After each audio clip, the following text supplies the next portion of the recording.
Dollar. Dirt and money, no soul. Had to go and get it, ain't no time to kick it. Got a stack and flip for my foes. Dollar. Please tell me you can hear me. Don't turn your back and don't neglect me. Just let me know if you need me.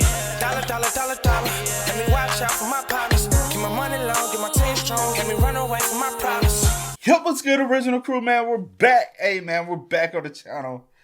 We got a Rotten Mango video for us today, man. The kidnapping of Nancy Guthrie, right? Who's the man?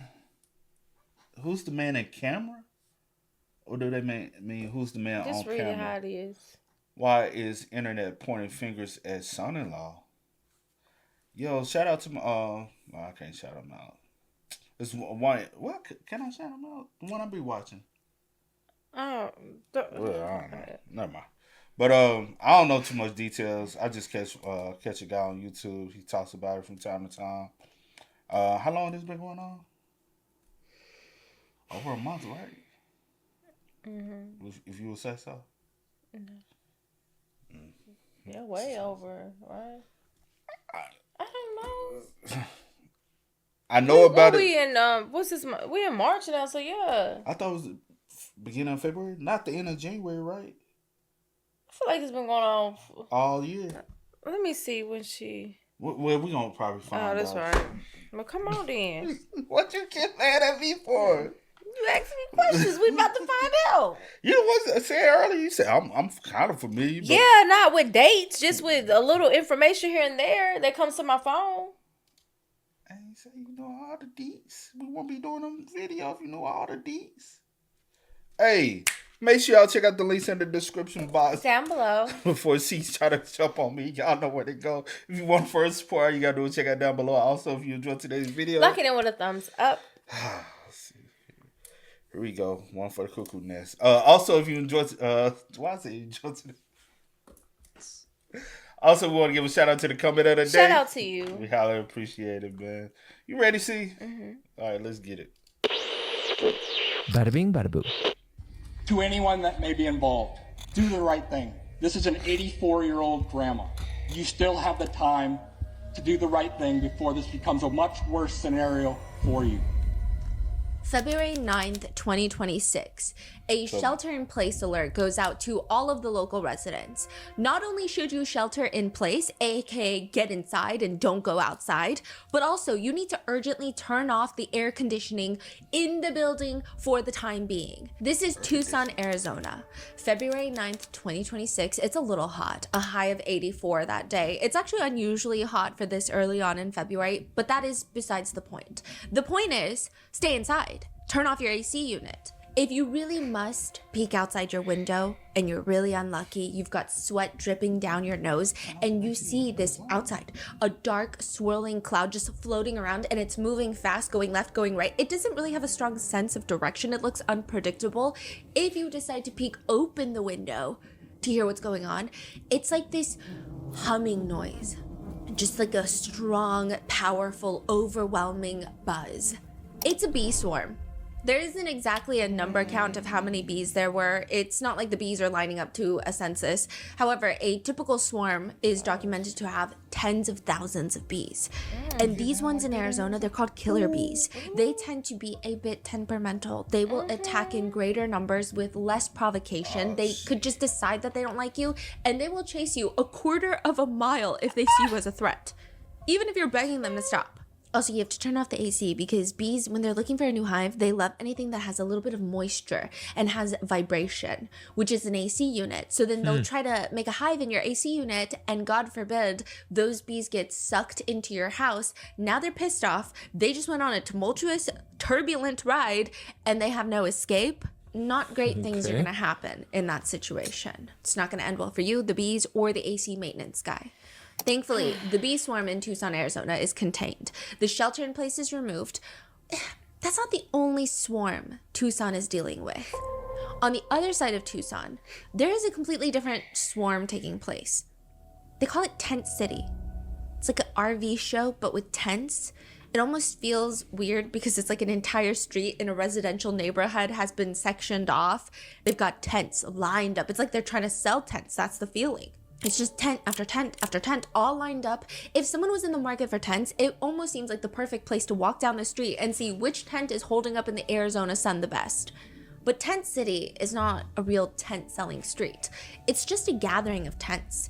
Dozens of tents set up on the side of a residential road, staying all day, all night. There are people underneath, full makeup, studio lights.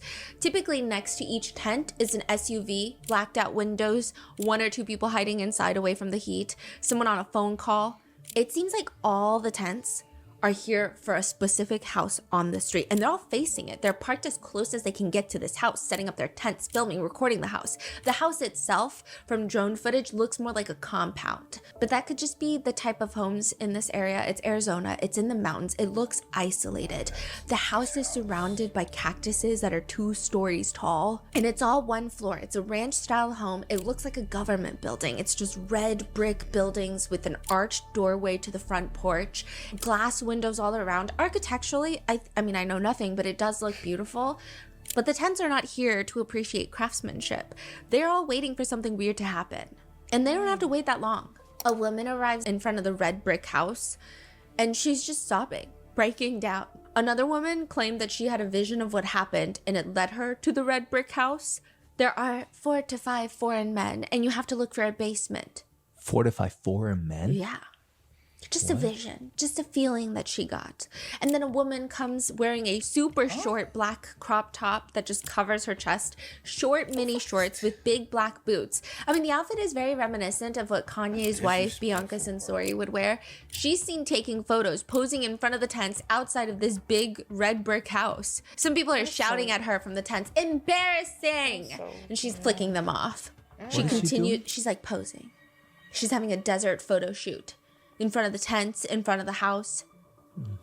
It's just a mess over in Tent City. That, of course, mixed with the constant presence of SUVs with tinted windows and yellow do not cross tape that keeps going up and down, taken up, taken down, taken up, taken down. There's helicopters circling this red brick house. There are people camping out in the trees like they're practicing guerrilla warfare, but all they have is a super zoom lens camera in their hands, and they're taking pictures. Everybody's in a tent, and all of these people are documenting the days after Nancy Guthrie has gone missing. Nancy Guthrie, the woman that lived in the red brick house. She's missing, and they're documenting day 1, day 2, day 3, now going on over 30 days of her being missing and of her being taken from her home. And even... You know the biggest question I had when I said, the biggest question that crossed my mind is, who is she and why her? Mm-hmm. And I still don't have the answer to a degree until I found out who her daughter was. Mm-hmm. When I found out, I said, oh, but still, why her? Because now my question is answered, who is she? But it's still, who is she for you? Like, I know who her daughter is, but who is she for you to make you want to take her out of any and everybody here? Who is she for you to want to, you know? Days of her being missing and of her being taken from her home. And even with a $1 million reward, the head of the FBI getting involved. We will investigate and ensure you are held accountable for your actions. Trump getting involved. But ultimately, when the FBI got involved, I think, progress has been made. There are still no solid answers. And when there's no solid answers, people tend to start creating their own. Like, is this case a cover-up for something else? What do they not want us to know about this case? This is the case of Nancy Guthrie and all of the conspiracies, speculations, and rumors, including, is this case used as a headline cover-up to bury everything else that has been happening in the U.S.?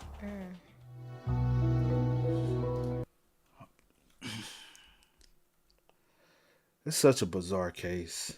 Possible for Rotten Mango to follow in Savannah Guthrie's footsteps and donate to NCMEC, aka the National Center for Missing and Exploited Children, in an effort to raise visibility and action for various missing person cases that haven't received widespread attention. This episode's partnerships have also made it possible to support Rotten Mango's growing team, and we'd also like to thank you guys for your continued support. As always, full show notes are available at rottenmangopodcast.com. Today's case involves mentions of kidnapping, not of minors, but of elders, which is still a very vulnerable population, so it sensitive. Kidnapping, elder abuse is sensitive. Please watch with discretion. And a few housekeeping disclaimers. Statements and quotes may be condensed for brevity, and everyone is innocent until proven guilty beyond a reasonable doubt in the court of law. We tried to touch base on everything in this case as neutrally as possible. There has been a lot of internet debate and discourse about who could be possible suspects, but I do want to mention that there have been no suspects named by any law enforcement. This is just people coming up with answers in a time when there are none. So with that being said, if you have seen anything, please call the FBI at 1-800-CALL-FBI or online at tips.fbi.gov. So with that, let's get started. I think tall people are scary. Okay, to clarify, I think abnormally tall people are scary. I'm not even talking like humanly tall, 7 feet, 8 feet. I've never met people that are that tall. But even the tallest man in history, which is close to 9 feet, Robert Wadlow, I don't think he's scary. I'm talking even taller. There is something about super tall human-like forms, I think, that just freak people out. It's the center of a lot of urban legends and stories. Slender Man, skinwalkers, technically Bigfoot, but even those are rarely 40 feet tall. 40 feet tall is like a 4-story building. If you're walking in a neighborhood at night and you see this shadow of a 40-foot figure with 3 arms sticking up into the air, I would probably scream. But I also don't live in the Catalina foothills, and I've never seen a saguaro cactus. These cactuses are huge. They're 40 feet tall, and they look kind of human in the night. And Tucson, Arizona is a very unique place where they have anti-light pollution ordinances in place. So they don't let you have bright city lights, or even in the suburbs, you can't have those really bright lights that light up your driveway, light up the outside exterior of your home. Really? Yeah, so it's Is dark. it to protect the wildlife or? No, Tucson is known for just beautiful astronomy. Oh, I see. Huh. So you can go there and the sky is stunning, but it's not bright that it's just like reflecting everything onto the street. There's no street lights in most residential areas. It's dark. And so you've got that coupled with these 40-foot tall saguaro cactuses. It's an interesting environment. The Catalina foothills specifically tend to have nicer homes. It feels kind of suburban, but not suburban. I know with this case in particular, a lot of people thought that Nancy Guthrie was just living in like a regular residential neighborhood where the houses are kind of close together, which comes to the question of why did anybody not see anything? How does that make sense? These houses are sitting on a 1-acre lot. You don't see your neighbors from your own house window. If you're standing in your backyard, it's highly unlikely that you'll spot a neighbor. Even if you go to the front yard, most of the homes are so deep into the lot with a ton of cactuses and brush just like in the front, you don't even see anyone at the front door if you're driving by. It also doesn't help that there's no streetlights, and it's also very scary at times because everything in the area has thorns, cactuses that are taller than people. Everything is pokey. And it's in this neighborhood that a member of the very well-known Guthrie family is kidnapped from this red brick house. And all we have is the doorbell footage. We don't even have the doorbell. The doorbell is gone. Whoever did this appears to have, though it's unconfirmed, a lot of things are unconfirmed, ripped off the doorbell and taken it with them. So naturally, Did someone like yank the Ring doorbell off the wall? yeah, Google Nest, but yes. What? So naturally, the footage is in all black and white. The camera captures the arched brick entryway and this small porch area before you get to the front door. And there is a man fully clothed, ski mask with just the eyes and the mouth cut out, walking up to the door. Off the bat, there are a few startling things to note in this footage. He seems to have a really full backpack on. The backpack looks stuffed with something, and probably nothing good. And then there's a gun holster right in front of his crotch, which is an odd placement. Nobody puts a gun holster right in front and center. Nobody wears their gun like that. It's such an odd thing to do unless you really just want to look as terrifying. Well, yeah, never mind. Ain't no street lights. I'm finna say there's no car visible, but ain't nobody gonna see that. And I could park down where you see. Yeah, because it's like a little round loop. Yeah. Crotch, which is an odd placement. Nobody puts a gun holster right in front and center. Nobody wears their gun like. She's 84. You gonna walk at 84? But he also took the camera down, so we couldn't even see her how she exited out the home. I wish we had that footage, you know? That it's such an odd thing to do unless you really just want to look as terrifying as possible. I mean, I can't think of any other reason. I think walking up to a woman's home dressed as such with a gun placed on the groin area would add an additional terrifying element. Side note, it is also believed that the front holster, the gun holster, was made for a longer barrel gun, but the gun that they had in was a small semi-automatic gun. So it's not like safely secured right in front of their crotch. He has gloves on and a flashlight inside of his mouth, and he's using that to guide himself in the dark. We know based off the footage, the suspect is around 5'9", 5'10". They have an average build. They had an Ozark Trail hiker backpack that you can buy exclusively from Walmart. He walks up to the front door. He's very casual. He isn't constantly glancing around behind him to check if somebody is driving up or is on the road. He seems like he's at least familiar with the front door. Whether that means he's seen pictures of it, gone there before, went there last year trick-or-treating. Like, we don't know. It's just public speculation. But it just seems like someone that has seen this door and knows exactly what to expect. Except it doesn't seem like he expects a doorbell camera. He tries to cover the Google Nest front doorbell camera with his gloved hand, so he keeps like shoving his hand in front of it. Okay? And then later he walks back out of the porch to go grab some foliage, some leaves, some branches, some flowers, and then he tries to shove it into the camera to cover it. And when that doesn't work, it's presumed that he just rips the camera from the door, disconnecting it entirely. Then he had one of them little lights where he can go right there. Mm-hmm.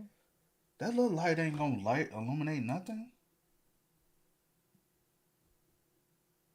Have you seen one of those lights before? Yeah. It's like the ones that you have like on your little keychain. It just. Or my trip. That's the little flashlight, ain't it? Yeah, look like. That doesn't work. It's presumed that he just rips the camera from the door, disconnecting it entirely. And once that footage disconnects, the only thing that the public will know soon after is that around 2 a.m, February 1st, 2026, Nancy Guthrie, the woman living alone in that house, will be gone. And there will be droplets of blood on the ground of the front porch that are confirmed to belong to Nancy Guthrie. The Guthrie family are very well known all over the US, but especially so in Arizona. So the family consists of Nancy and Charles Guthrie. Charles Guthrie passed away a long time ago, so it's mainly just 84-year-old Nancy Guthrie. Nancy and her husband Charles went to the University of Kentucky, and that's how they met. And the two of them have 3 children: Annie, Cameron, and Savannah Guthrie. Annie is a writer and a jeweler. She teaches classes, creative writing courses at the University of Arizona Poetry Center. She also has a book on the craft of jewelry making. She's married to a man named Tommaso. He's very important later. They share a young child together. And I say important later because of the online discourse, not because of anything else. Okay, so you've got Annie and her husband Tommaso. Then you have the next child, Cameron. He is a former pilot of the Air National Guard. So he retired as an F-16 pilot. Wow. Then there's Savannah Guthrie. She is an attorney. She's also a massive TV anchor. So she previously worked at Court TV covering a lot of criminal cases. But now she's most known for being the co-host of the Today Show for NBC. Hi, Mom. Hi. You ready to cook? I'm ready. And just because everyone's partners are being, poking about and brought up, Savannah was previously married to a BBC journalist, Mark Orchard. Then she divorced and remarried to a man named Michael Feldman, who is a political consultant. They also have young children. Savannah was going to be co-hosting the Olympic ceremony for NBC as a co-host for the Winter Olympics, but she could not attend because February 1st, someone kidnaps her mother. But who would want to take 84-year-old Nancy Guthrie? I know it sounds morbid, but a lot of the conversation online was, if you had to bet money, and I know that sounds weird, but I think it just points to the confusion that people have. If you had to assume that someone was going to get kidnapped, maybe it's the one that's nationally known. Like, it just doesn't make sense. Why would you take an elderly woman from her home when she's sleeping? What do you want from her? She can barely walk 100 feet on her own. Now, I will say that she is 84, but all reports and the Guthrie family have been steadfast in the fact that she is so mentally sharp. She's all there. Like, cognitively, she's sharp as a tack, but she does have mobility issues. And she is on medications every day. And that's another thing. She can't walk on her own. She's heavily, needs these medications. She has a pacemaker. This is a high risk crime. What would be the purpose? What's a pacemaker? I think it's like it helps your heart pump. Oh. Yeah. There are a few things that almost all ransom notes have in common. And I think it can be tracked and studied by authorities because you don't see a lot of cases of kidnapping a human for ransom, but you do see a lot of cases these days of hackers sending ransom notes with threats of going public with security breaches, data, information, personal accounts. And each ransom note has a format that it follows because ransom notes are not in the business of standing out. It's not about the stylistic word choices or the plot. It all starts with communication. It's the claim. We have something valuable, your asset in our possession, whether that's a human, whether that's data, whatever it may be. Then demand, deadline, and threat. What do they want in exchange for their claim of possession? Typically money. And more often than not, they're very specific. They don't want things to get lost in translation. They don't want it to go to some random dude because you got one number wrong in the bank account. The more a ransom maker has to contact the victims, the more chance that they're going to get caught. So they will tell you the exact value, payment method, how to deliver the payment, and then the deadline. They will give victims a range typically of 6 to 20 days as the deadline. And then it's the threat. For example, John Benet Ramsey's ransom note read, "Any deviation of my instructions will result in the immediate execution of your daughter. Speaking to anyone about your situation, such as police, FBI, will result in your daughter being beheaded. If we catch you talking to a stray dog, she dies." Ransom notes used to be handwritten, but nowadays most ransom notes are in the form of an email sent to the victims or the targets, the ones with the money. Except in Nancy's case, it just gets strange. February 1st, she's kidnapped in the middle of the night from her home. The night of February 2nd, so almost a full 24 hours later, a local news station gets an email submitted into their tip line. It's like their tip suggestions. It's not even a physical note in an email. It's not even a PDF attachment. I mean, I don't think anyone was expecting a DocuSign. However, the ransom note comes in the form of a literal form. So we have this on our website too with the show notes. You can submit a case request. It's like, please enter your name, the case suggestion, your email if you'd like. It's like a form. It's not an open email where you go into your own email account and then send an email. A local news station in Arizona gets a form submitted. And it's the ransom note. But how do we... Oh. We don't know. Because that way it's hard to track who sent it, right? Yeah, and they did use like a VPN to track their IP.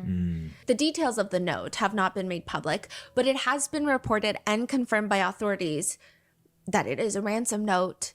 Is it a legitimate ransom note? That's to be determined. However, it is a ransom note. Another local news station confirmed that they also received the same ransom note. And then I believe the next day, so 48 hours after, TMZ receives a very similar ransom note. So this person is not sending it to the family directly, No. but instead to the news because they want publicity.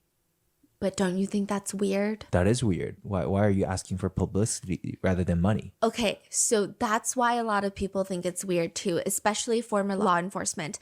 They're saying maybe if you're trying to hedge the chance of being caught, so you want to send it not directly to the victims, but you send it through these news networks. But a lot of experts are saying publicity is the last thing people want when they're making a ransom note. Yeah. Because, I mean, unless you're saying, hey, I'm going to air out my grievances because the system did me dirty, or you're trying to make a message out of something. But if that's not the case, you don't want publicity because let's say you do get the Bitcoin. They're asking for $4 to $6 million in Bitcoin. Let's say you do get the Bitcoin. Now you have to drop Nancy off somewhere. The last thing you want is eyes and ears everywhere. It just doesn't make any sense. But these 3 news outlets, they get ransom notes that are said to be very similar, detailing 2 separate deadlines and 2 different demands. So it's like, here's the first deadline. We want $4 million in Bitcoin to this Bitcoin wallet. If you can't do it by this day, we'll give you an extension of 3 days. But you're going to pay $6 million now. What's the deadline for the first one? How many days was given? It's to like February 6th. It's like a week. Oh. Not even, really, because they don't get the ransom note until later. So she disappears February 1st. They don't get the ransom note until February 2nd. And if the deadline is February 6th, it's like, it's like no time. 4 days. Yeah. And there doesn't seem to be any proof of life given in the letters in the note. And I will say that Harvey Levin, who is the founder of TMZ, has been a little bit more vocal about what's been in this said ransom note. The other outlets seem to be a little more hush-hush. But he was in an interview with Sean Hannity, and he said, I will say the letter begins by saying she is safe but scared. And they go on to say she knows exactly what the demand is. I will say that there are real reasons based on what's written there that I believe that this person is in the radius of the Tucson area. So the authorities have stated that they know of the ransom demands. They have shared it with the family, and they cannot verify if this is legitimate or not. They are taking it seriously, though, but this is not authenticated. And there's just so much about this ransom note that is weird. Like the fact that ransom makers don't want things to be public. So when the mother was kidnapped on February 1st, it's already viral. The news was not hush-hush. So everybody knows about this.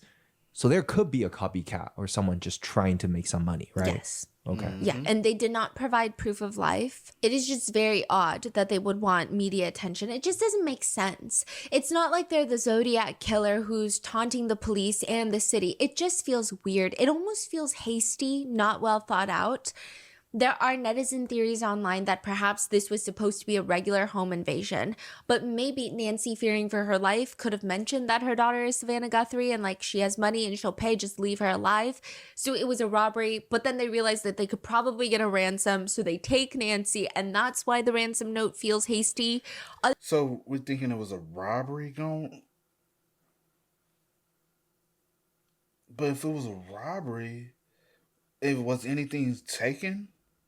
I guess not. I guess that was just like one of the. But also, if I'm robbing this place, an 84-year-old ain't stopping me. Mm-hmm. Especially you already mentioned that she does have mobility issues and stuff like that. Best thing you can do with her is tie her up, tie her hands behind her back, put her in a closet.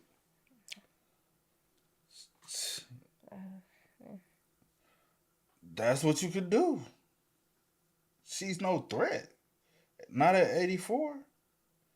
And another question, I'm like, I understand it's a one-story home, so it's probably built for her mobility, you know what I'm saying? So she could be able to get around. So she's not going to be going up and down stairs. So another question is, does anyone live with her at 84? It's a pool in the back. It's a nice house home. You telling me nobody stays with her? I guess not. Other people are suspecting, like you, maybe the ransom note has nothing to do with who has Nancy, because it could be completely separate if there's no proof of life. Now, the authorities, they must feel it's legitimate to some degree. So there have been like some reporting that in the ransom note, it either detailed something that Nancy had been wearing or detailed something in the house, perhaps an Apple Watch detail. Is it better that they don't release the details of the notes? Or is it part of the notes that they say, don't release this? Why is it unclear what's on there? The authorities have been pretty quiet about what's in anything. I think that's pretty standard protocol for the FBI. They don't like to talk about anything that they discover until an indictment is slapped onto the table. But for the local sheriff, he has been talking. He's been yapping quite a bit, actually. Sheriff Nanos, he's the one heading the investigation. But they don't want to talk about the contents of the ransom note, which I think is probably intentional, and I think it makes sense. Okay. But they just keep saying, it's not authenticated, but it does seem like there's some detail in the ransom note that makes it feel like it could be real. Okay. But if it is real, the demands are this. By February 6, 2026, Thursday, 5 p.m. local time, the kidnappers want $4 million in Bitcoin transferred to their Bitcoin wallet. If the Guthrie family cannot make that happen, then they have a second deadline. Monday, February 9th, 2026, $6 million in Bitcoin. These are the two deadlines, with the insinuation being if the second one is missed, Nancy Guthrie's life is on the line. February 4th, so this is 3 days after Nancy goes missing, 2 days before the first ransom deadline. Nancy's daughter, Annie Guthrie, gets a text message. So does her husband, Tommaso. Did you get the Bitcoin? We're waiting on our end for the transaction. Then a brief 9-second phone call comes in to one of the family members. This is like usually the moment in the movies that the agents are looking for, the part in the movies where they do their best to get the family member to keep the caller on the phone for as long as possible so that they can try to trace the phone call where it's coming from. And the call leads back to a 42-year-old man in California, to a man named Derek Colella. Wait, hold on. Yes. I'm so sorry. A few days later, this guy, 42-year-old, texts them? Yes. And he called them? Yeah, for 9 seconds. Saying what? We don't know. But it's a 9-second phone call. Nobody knows the context of the phone call? I mean, the police. Police does? Yeah. Okay. All right. And then they hang up. Okay. So the police track that number to a 42-year-old man in California. Authorities immediately arrest him, and he's read his Miranda rights, and they're like, where is Nancy? And Derek pretty quickly admits he doesn't know where Nancy is. Did he send a message or did he? Yeah, he didn't send the ransom note. He sent that text message. He said that he was keeping up with the information online and he heard about the ransom note and he was watching TV. And he just went, You don't just randomly text people. How the fuck How you get their that number? Right.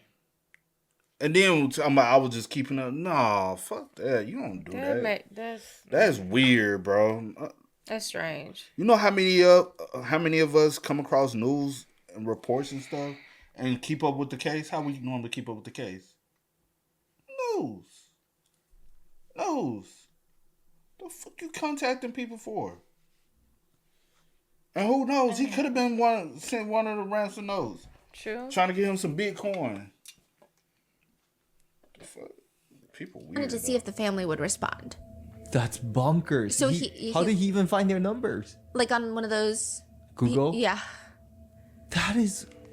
what? Yeah. And he... I do think that Derek is all around a horrible human being. Just a few months ago, October 2025, he was accused of stealing unemployment benefits from the LA County's DA's office where he worked as a clerk. He was charged with 1 felony count, grand theft, and 1 misdemeanor offense. Adding to that, He now works at DA's office? as like a clerk. He did. Well, he Yeah. was fired. Yeah.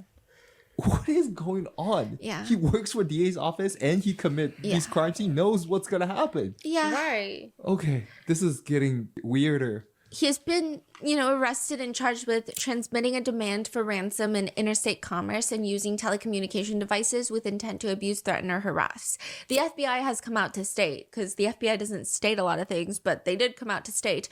To those imposters who are trying to take advantage and profit from this situation, we will investigate and ensure you are held accountable for your actions. But this doesn't mean that all of the ransom notes are fake, right? I mean, just because you have one imposter, he's clearly not the one that sent the original ransom notes to the media outlets, right? So here's what we know. There are 3 detailed ransom notes sent to 3 media publications that all seem similar. Those ransom notes have 2 deadlines and demands, $4 to $6 million in Bitcoin. There's no proof of life. There's no pictures, videos, or anything of Nancy that would indicate that they do in fact have her and that she is in fact alive. FBI, however, is taking it very seriously and they have not authenticated it.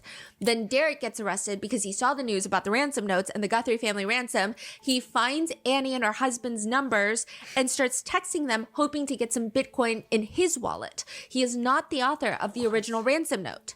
So the original ransom note still stands. The FBI has brought in crisis negotiators, personnel from Quantico, and as limited the ransom note seems to be, it seems to be one of the big things that the authorities seem to have in terms of finding Nancy and bringing her home. That and $6 million of Bitcoin, right?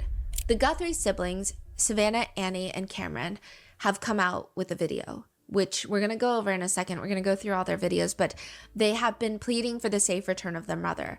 They have explicitly stated that they are willing to pay, but they just need proof of life. They also mentioned with technology these days, even if they were to receive a photo or video, I mean, the insinuation being, even if they did get something, it would take a lot of work to verify that it's a real photo, which has not been altered, which has not been created. I'm sure the FBI would hopefully have a good grasp on that, but they haven't even received that from what the reporting seems. And it's all made more confusing because there is a 41-minute window where the intruder gets into the house and then presumably leaves. So let's go through the timeline real quick. 9:48 p.m. Nancy is dropped off at home after dinner at her daughter and son-in-law's house, which is Annie Guthrie and Tommaso. Savannah Guthrie lives in New York City. Okay. Annie lives 10 minutes away, so she gets dropped off after dinner at 9:48 p.m. At 1:47 a.m., the doorbell camera is disconnected. At 2:28 a.m., Nancy Guthrie's pacemaker disconnects from her phone, meaning that she is likely moved out of the Bluetooth range of her phone that her pacemaker inside her body is connected to, which leads the public to assume that whoever was outside the house made it inside. Also, we the public don't know. There are rumors that there were signs of a forced entry. There are rumors that there were no signs of a forced entry. We don't know. Right. So without a pacemaker connected, does that impact her? No, it doesn't impact the He'll keep pacemaker, track. or at least it shouldn't by most reporting. I'm not too familiar with pacemakers, but it shouldn't. However, she does take daily medication that she needs, that is prescribed to her, and it doesn't seem like those were taken from the house. Like, is it life-threatening without it? Yeah. Yeah. So that's why there were rumors that she was taken into Mexico. There are a lot of pharmacies near the border. So Nancy's house is about an hour and a half drive from Mexico, the border. And there are a lot of southern pharmacies south of the border where they will sell a lot of prescription medication without a prescription. So maybe she was taken into Mexico so that they could acquire, or I mean, someone could have gone across the border, acquired such medication if this was all planned out, and then kidnapped Nancy if she is alive, I see. right? But regardless, the public assumption is that whoever made it into the house stayed for 41 minutes. And there are blood droplets that belong to Nancy outside her front door. That 41 minutes, it makes people wonder, and I mean more so worry, about what the hell could have happened inside that house for 41 minutes. Right. There are videos popping up all over the internet that have very shocking titles. Savannah Guthrie devastated, new shocking revelations about Michael Feldman. Michael Feldman being her husband. Another title from a video is Michael Feldman arrested, Savannah Guthrie left in shock. What Savannah Guthrie discovered about Michael Feldman left her shaken. All the videos coming out are around Nancy's disappearance. And when you click on the video, it's this oddly monotone, deep voice that will narrate you. And it shows you a slideshow of pictures of Savannah and her husband smiling. His name is Michael Feldman, a political strategist, a man who was once at the very center of her world. And now new revelations are surfacing that are putting a very different picture of who he really was, what their relationship truly cost her, and what sources close to Savannah are now saying she is absolutely devastated. This is not a tabloid story. This is not gossip. This is the story of a woman who gave up everything, her truth, her time, her heart, and what happened when the foundation she thought was solid turned out to have cracks. The video goes on and on and on like this for 25 minutes, saying things like, people say Savannah would carry the emotional weight of their entire household on her own. Mornings when she would wake up before dawn to prepare for broadcast, come home to manage the family and still find room to be the supportive partner, the present mother, the steady force in everyone else's storm. What no one was asking out loud was, who was being steady for Savannah? The answer, it turns out, was far more complicated than anyone wanted to admit. So like AI made it? Yeah, AI generated slop. These videos never say anything. They just have a crazy headline that insinuates Savannah's husband, Michael Feldman, is guilty of something and that she has been left devastated.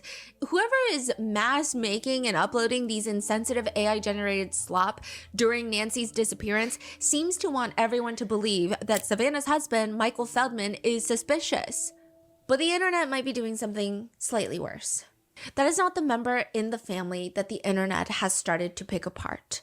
Out of all of the Guthries and the extended family members that are public facing, there has been one individual that has been regarded as a person of interest by the internet, not the police, not the authorities, but by people online. And that is Annie Guthrie's husband, Tommaso. So this is Savannah Guthrie's brother-in-law, Nancy Guthrie's son-in-law. And I would like to heavily emphasize, however, that every single public-facing member of the family appears to have been cleared by the authorities. The sheriff has stated intensely, to be clear, the Guthrie family, to include all siblings and spouses, has been cleared as possible suspects in this case. The family has been nothing but cooperative and gracious and are victims in this case. To suggest otherwise is not only wrong, it is cruel. The Guthrie family are victims, plain and simple. Please, I'm begging you, the media, to honor your profession and report with some sense of compassion and professionalism. Interesting. The only reason that I'm covering the conversation around Savannah's brother-in-law is that so much of the discourse online seems to be about him. And to be comprehensive on covering this case, I think it would be a disservice to not address what the online conversation has been taking place. And when I say online conversation, Reddit and TikTok, but even mainstream media channels. I have a pickle to pick about this.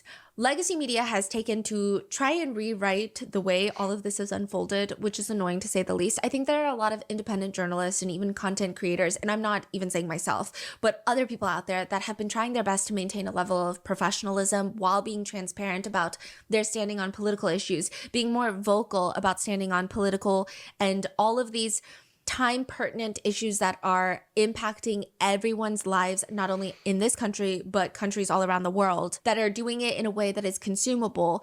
And there are some legacy media outlets that tend to be a bit more highbrow, or depending on who the giant corporation, the media company supports, you have a tint of all of that mixed in with their reporting. And just like how there are shit news anchors, there are shit content creators. However, legacy media has stated that the internet is the one that put a spotlight on Annie's husband, Tommaso, internet sleuths. And I would like to say that is false.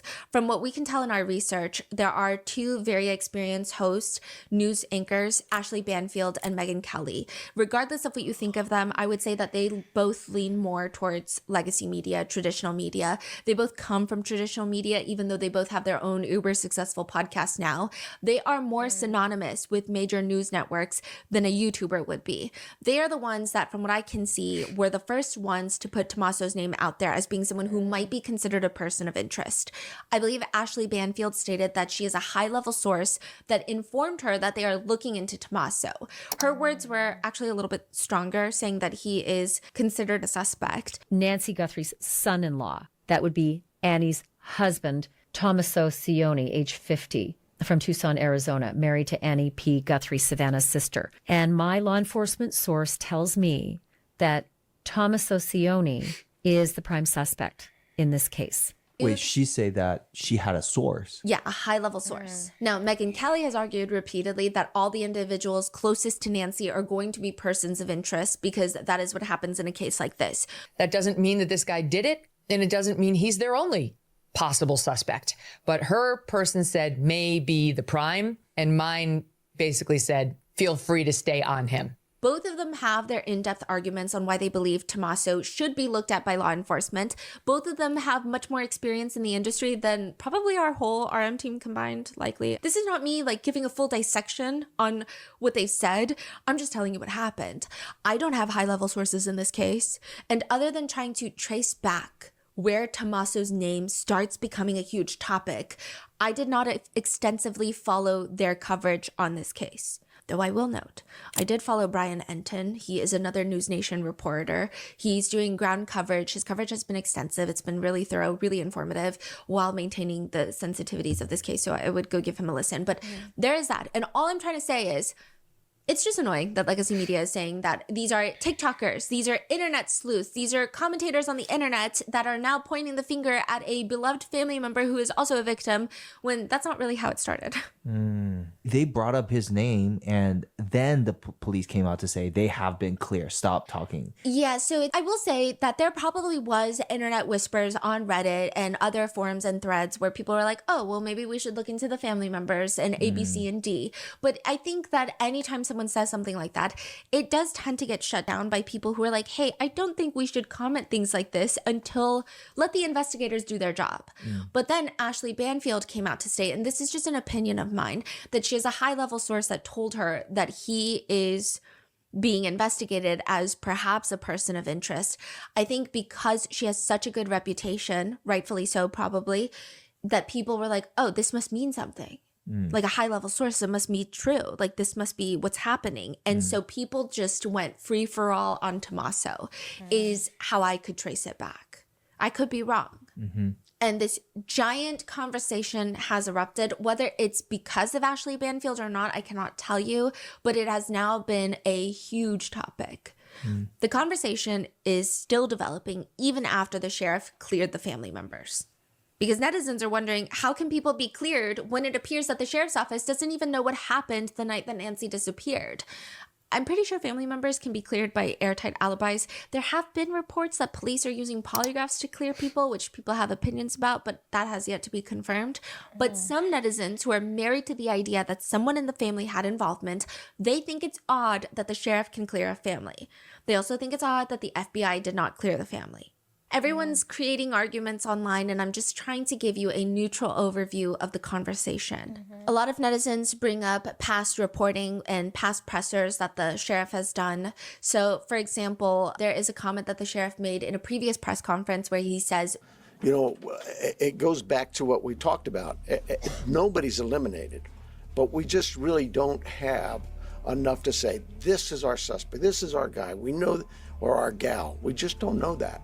And it's really kind of reckless to report that someone is a suspect when they could very well be a victim.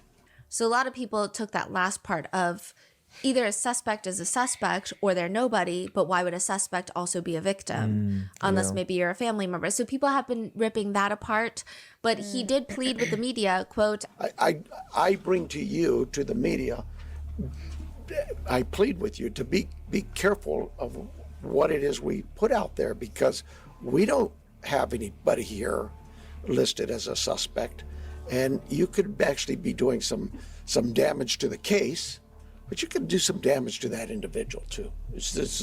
Social media is kind of an ugly world sometimes. One person straight up asks the sheriff during the presser, are you actively investigating the son-in-law in this case? I know there are reports earlier this week and you refuted that, but you said you haven't eliminated everybody. Have you eliminated him, or are you actively looking at him? We're actively looking at everybody we come across in this case. Everybody. We would be irresponsible if we didn't talk to everybody, the Uber driver, the gardener, the pool person, whoever, everybody. It's so cliche, but everybody's still a suspect in our eyes. That's just how we look at things and think as cops. Does that mean we have a prime suspect? No, and the family has been very cooperative. They've done everything we've asked of them, and we want that relationship to continue. And sometimes people can be mean out there, and that can really harm us and harm our efforts. Netizens argue that it's very strange, especially since the sheriff has made weird comments before all of this, such as he's asked, Sheriff, you said that you've identified no suspects. Have you ruled out anyone she was with on Saturday night? So remember, Nancy went to go to her daughter and son-in-law's house for dinner. The sheriff responds, you know, we've talked to so many. I'm sure that my investigators have feelings about this one's clear or this one isn't, but no, I wouldn't say anybody's ruled out yet, because what if I rule you out and then later I learn something else? No. I don't think that these statements should be used to throw guilt upon a family member. I would just say that this sheriff is not the most clean cut with his words. He's not very meticulous in the way that he answers reporters' questions. He does seem kind of all over the place.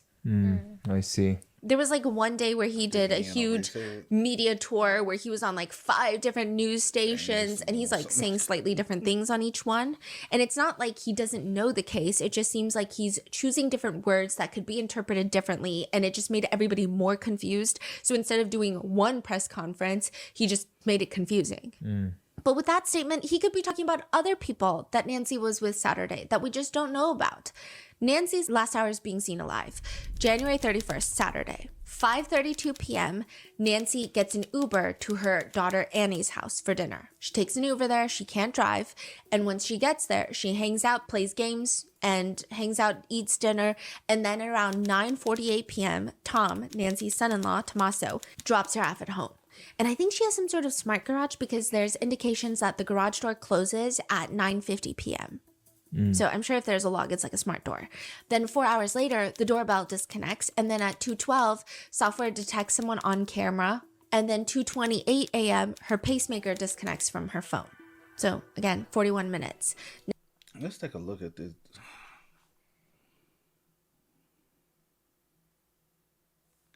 Because I'm trying to imagine the head shape, right? He has more of a, but not like a circle big head. It's more of like, you know? You like, it could be anybody up under that thing. 8 a.m., her pacemaker disconnects from her phone. So again, 41 minutes. Now, the rest of the night continue. The next morning is Sunday morning. Nancy goes to her friend's house, and I assume that she Ubers there, and they all watch Savannah Guthrie's church in New York City. I guess it's like a mega church. They do live streams. So she watches that live streams with like her buddies. Like you're saying every Sunday? Yes. Every So she Sunday. doesn't go to a church physically, but she goes to like her girlfriend's house and they all watch the live stream of a church service. She doesn't show up for that live stream and they start calling Annie because they're like, your mom didn't show up. Where is she? Annie goes to Nancy's house and How 7 does minutes she- later they call 911. How does she normally get there? Since she doesn't drive. Sound like she Ubers everywhere. Oh, so she... Oh, okay. Is that what it is? Okay. How we looked into the Uber driver. Okay. That's because lately Uber drivers been on some bullshit, bro. Annie has been under fire by commentators online because, I mean, there's like a whole theory about the pacemaker. So the pacemaker, a lot of people in the medical field have come out on Reddit, and I mean, take this with a grain of salt. Again, I don't know anything. With the pacemaker, is it attached to an app? Yeah. Because that's how So why I disconnected from... So can we look at the app and see if there's any I'm saying look activity. Yeah. It's disconnected. It has to be in range. Is that what you... No, that's not what I mean. Go ahead. What I'm saying is, can we go look at the app? Look at the app and see indication of, hey, did it ever peak or did it always stay level? Because then, when did it, like the elevation of everything?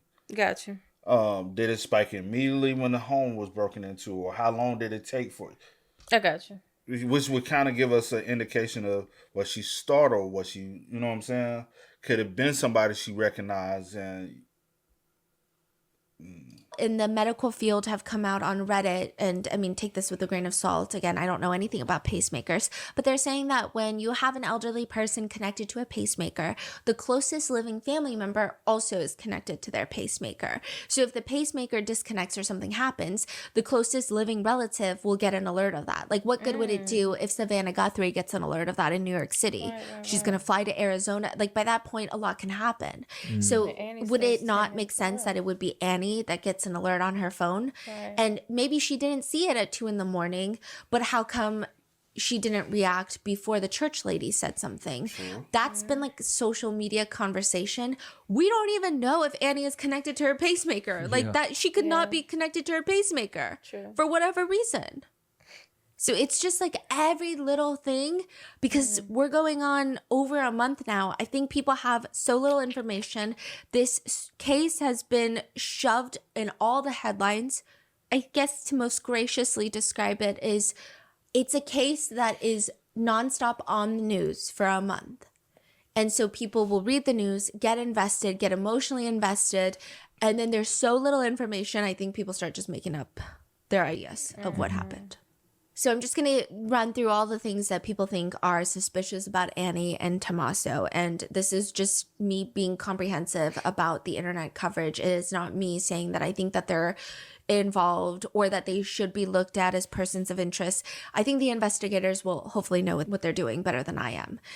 There was intense FBI presence around Annie Guthrie's house at one point. Agents were going door to door to ask for consent to search people's properties near Annie Guthrie's house.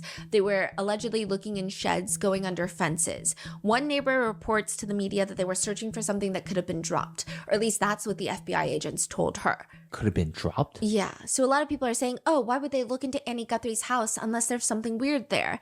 The argument here is, I mean, that was the last place that Nancy was before going home. Of course that they would want to search it. That's just being thorough. Another thing is, you don't know who is in any of these homes. So the fact that they're searching Annie Guthrie's house does not mean that the authorities are suspicious of Annie Guthrie or Tommaso or anybody else. It could be anybody that enters that house. And this is an assumption. Seeing drone footage, news coverage, at least outside of Nancy Guthrie's house, there's probably housekeepers, caretakers, maintenance men, pool cleaners, landscapers. I mean, it's a big house, and she is an 84-year-old woman. She probably has a lot of people come and tend to the grounds. That could mean that someone connected to those people could be involved. So a lot of experts are weighing in on this case, and they're saying if you really do kidnap a wealthy individual for ransom, it's usually someone who knows the people personally. And that's not to say it's a family member, but let's say you have a housekeeper, and maybe it's not the housekeeper, but that housekeeper saw you go on a shopping spree. They don't care, but they go home and over dinner, they're like, oh, I have this one client who just like... The third party. And their cousin is like, oh, that's very interesting. How much jewelry do they have? Okay. So they could be searching Annie Guthrie's home, not because of Annie Guthrie, but because Annie Guthrie could also have housekeepers who talk, or she could have groundskeepers who talk. And in defense of the family members, there is no warrant to search Annie Guthrie's house. It's been publicly stated that Annie and her husband have consented to a search of their home. The search could be nothing just because, like I said, Nancy was at their house the night before. But one officer who worked in a lot of cases says, when you suspect someone, you never want to do a search with consent. You want a warrant. Because once it goes to trial, they could be like, I never gave you consent. What are you talking about? It's also my understanding that they utilize the consent search in order to go back into that property, and I find that rather unusual too, because if they did in fact locate anything that might be incriminating, it causes legal issues down the road. So this police officer is saying that the fact this is a consent search, yes, meaning they're not really a person of interest. Yes. But, you know, there are other officers who are fighting back saying, well, sometimes not really. And then you have other people saying it could also be a sealed warrant.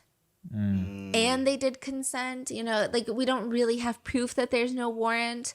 But I do think it's interesting. And I would imagine that they did consent to the search. So, but that is, okay, going back to what this officer said, if it's a consent search, what happens with the evidence? You can deny? I mean, it's... most likely it's still going to be admissible, but he's just saying it's a headache. Because then you have lawyers being like, oh, my client never consented to a search. And then you're like, okay, now it's like a headache. Now you got to bring in more officers to testify. It's like, it becomes a thing. So it seems like some practice that they do where they're like, let's avoid the headache, get a warrant. You know? Okay. So that has been a huge issue. The next thing is that for the longest time, Tommaso was just MIA. A lot of people found it weird that Tommaso was not in the videos with the Guthrie siblings pleading for Nancy's return. I don't think that that's weird. I would imagine Annie and Tommaso do have a child together. Perhaps while Annie is dealing with this, he could be with their child. I mean, that would make the most sense in my mind. But a lot of people took his absence away from the public eye or being vocal about this case as him being guilty. Then the next time that he was seen was a recent memorial walk where Savannah Guthrie, Annie Guthrie, and Tommaso went to Nancy's house. So people had laid out all these yellow flowers all around the perimeter of the house, neighbors, media. I mean, just some people had trekked, made a journey to come to Nancy's house to lay out yellow flowers, whether they have a personal story of their own, I'm not sure, but they went to go pay their respects to, I guess, maybe the people that have shown support.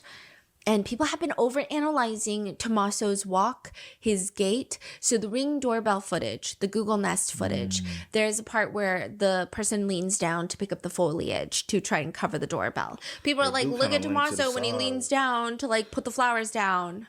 There's like so much that is going on and people are using this. They're like... if you analyze the photo, the person do gets way to the left a little bit more than they do straight up, you know? So Nest footage. There's a part where you see how they kind of like, but he doesn't, to me, he doesn't appear to walk like that, though. Yeah. And I know earlier you was trying to indicate like what hand appears to be the dominant hand. Yeah, I was like, whoever it is, they are doing a lot with their left hand. But then again, I'm not like taking it and be like, oh, the person is left-handed because they could be right-handed. Yeah. I do a lot with my left hand sometimes, but also my dominant hand is my right hand. You know what I'm saying? So I guess when you don't really have nothing, you just like grasping for things. Yeah.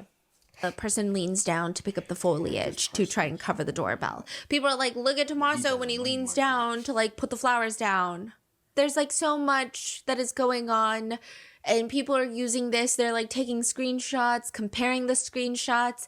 And when you do things like this, it feels like it has evidentiary value, but it probably doesn't. I mean, I think at any point you could probably screenshot my walk into looking like something else. It just, it's a lot that's happening. Yeah.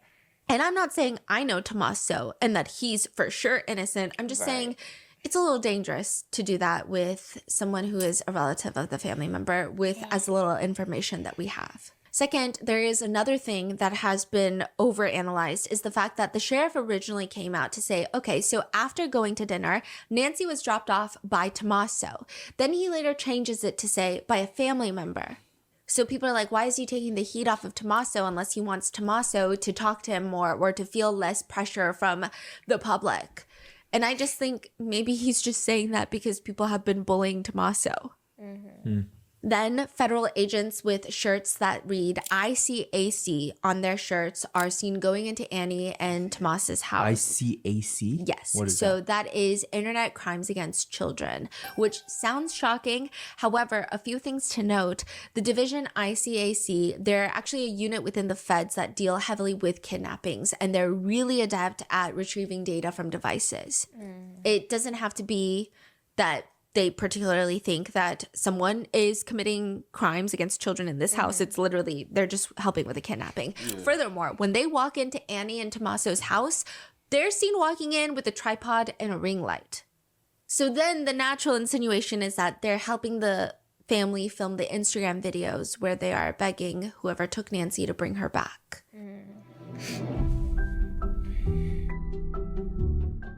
The very first family video shows Savannah, Annie, and Cameron sitting together on a couch. Savannah and Annie start speaking. They have papers in front of them. Savannah Guthrie is in the middle and she starts, and I'm going to insert this for the video watchers. On behalf of our family, we want to thank all of you for the prayers for our beloved mom, Nancy. We feel them, and we continue to believe that she feels them too. Our mom is a kind, faithful, loyal, fiercely loving woman of goodness and light. She's funny and spunky and clever. She has grandchildren that adore her and crowd around her and cover her with kisses. She loves fun and adventure. She is a devoted friend. She is full of kindness and knowledge. Talk to her and you'll see. The light is missing from our lives. Nancy is our mother. We are her children. She is our beacon. She holds fast to joy in all of life's circumstances. She chooses joy day after day, despite having already passed through great trials of pain and grief. We are always going to be merely human, just normal human people who need our mom. Mama,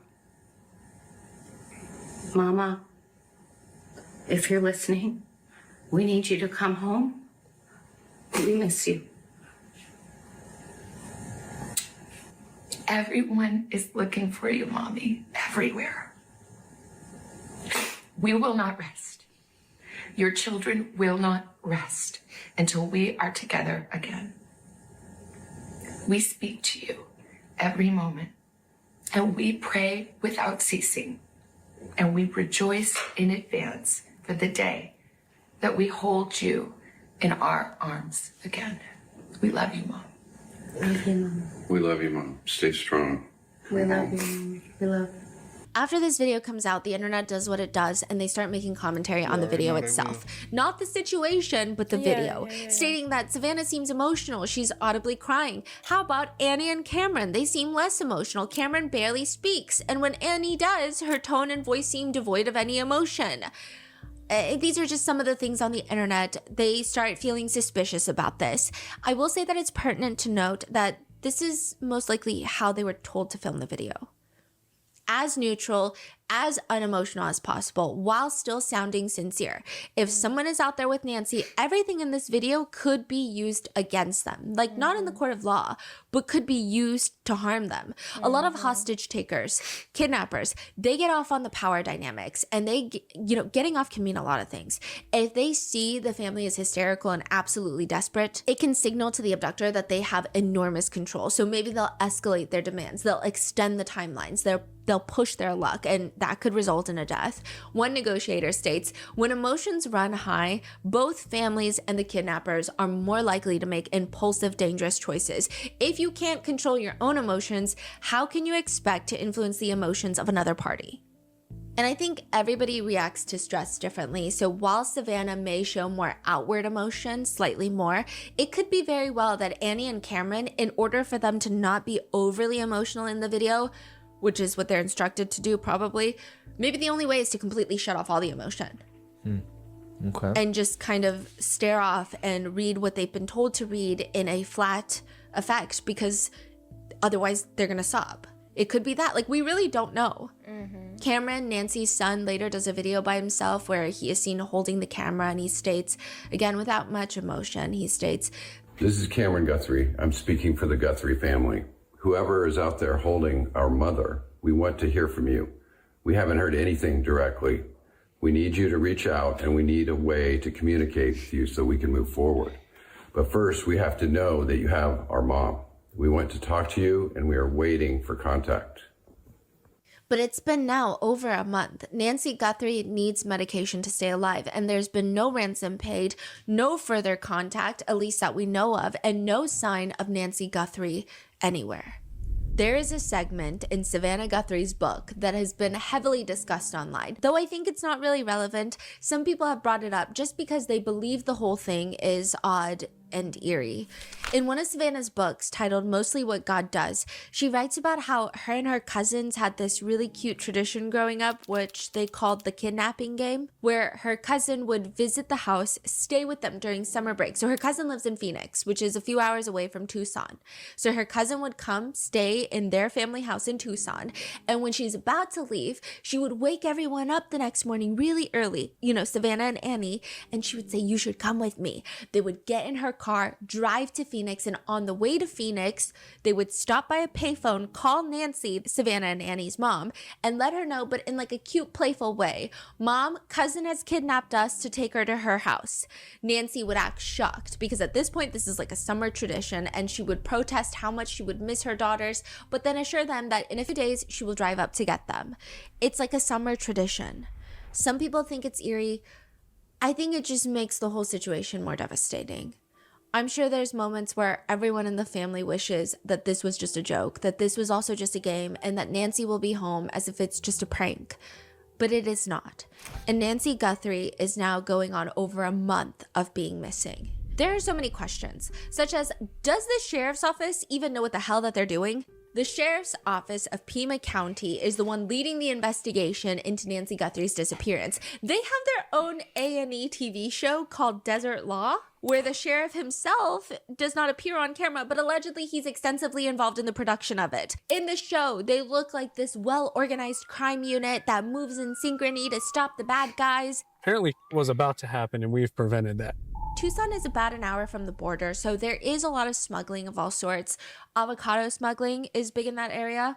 It's not just smuggling in avocados, but drug cartels will conceal the narcotics mixed in with the avocados to get it across the border. But they don't really handle a lot of ransom for Bitcoin cases in Tucson. Do we know that the sheriff is well equipped to handle this case?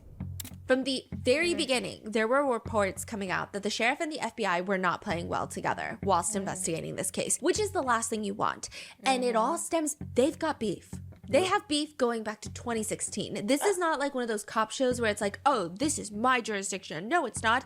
They have long-stemming issues between the two. The sheriff has come out and since denied that he feels any sort of beef or vitriol towards the feds, but it is interesting. For someone to say that we're not working with the FBI or that the sheriff is stopping evidence from going up, that's just crazy. That's ludicrous. Why would I not use the FBI and their free services. The relationship between the Sheriff's Department and the FBI is valued. We do great work together. The feds were investigating Pima Sheriff's Department in 2016, believing that they were taking RICO forfeiture funds. Yeah, the thing that Sean Combs was charged with, RICO. So they're like, okay, if you've been racketeering, I'm going to take your assets. They take the assets, and then those assets can be used for department things like crime prevention, specific law enforcement activities. This is by the law, like by the word, right? But the FBI started investigating because they're like, wait, we heard from a little tipster, a whistleblower, that you guys are using RICO money to bankroll the remodel of a cafe inside the sheriff's headquarters. What can they use it for legally? Crime prevention, but this does not fall under crime prevention. Okay. Like, how does having a better matcha latte for the sheriff prevent more crime, right? That was denied by the sheriff's office. They said, we didn't do that. And then a whistleblower comes out to state funds were used to host these special award ceremonies for the cops, helping pay for food, goodie bags for the officers, a Santa sleigh, rented tuxedos. Allegedly, the total cost of the award ceremonies was around $250,000 over the years. That was likely taken from RICO money, is the allegation.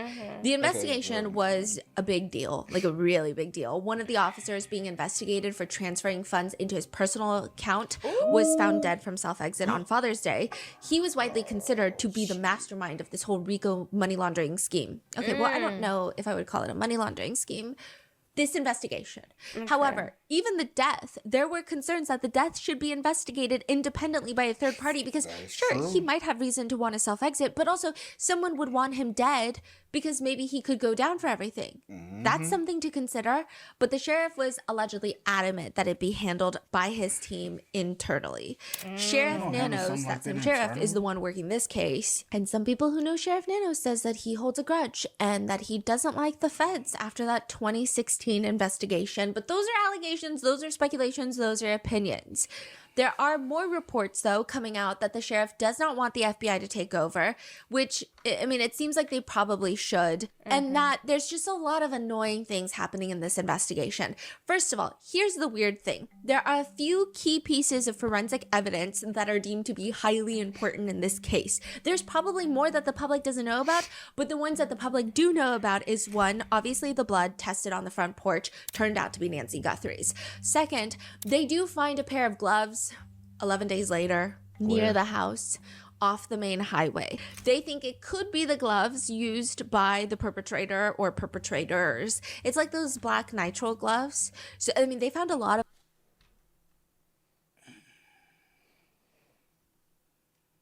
off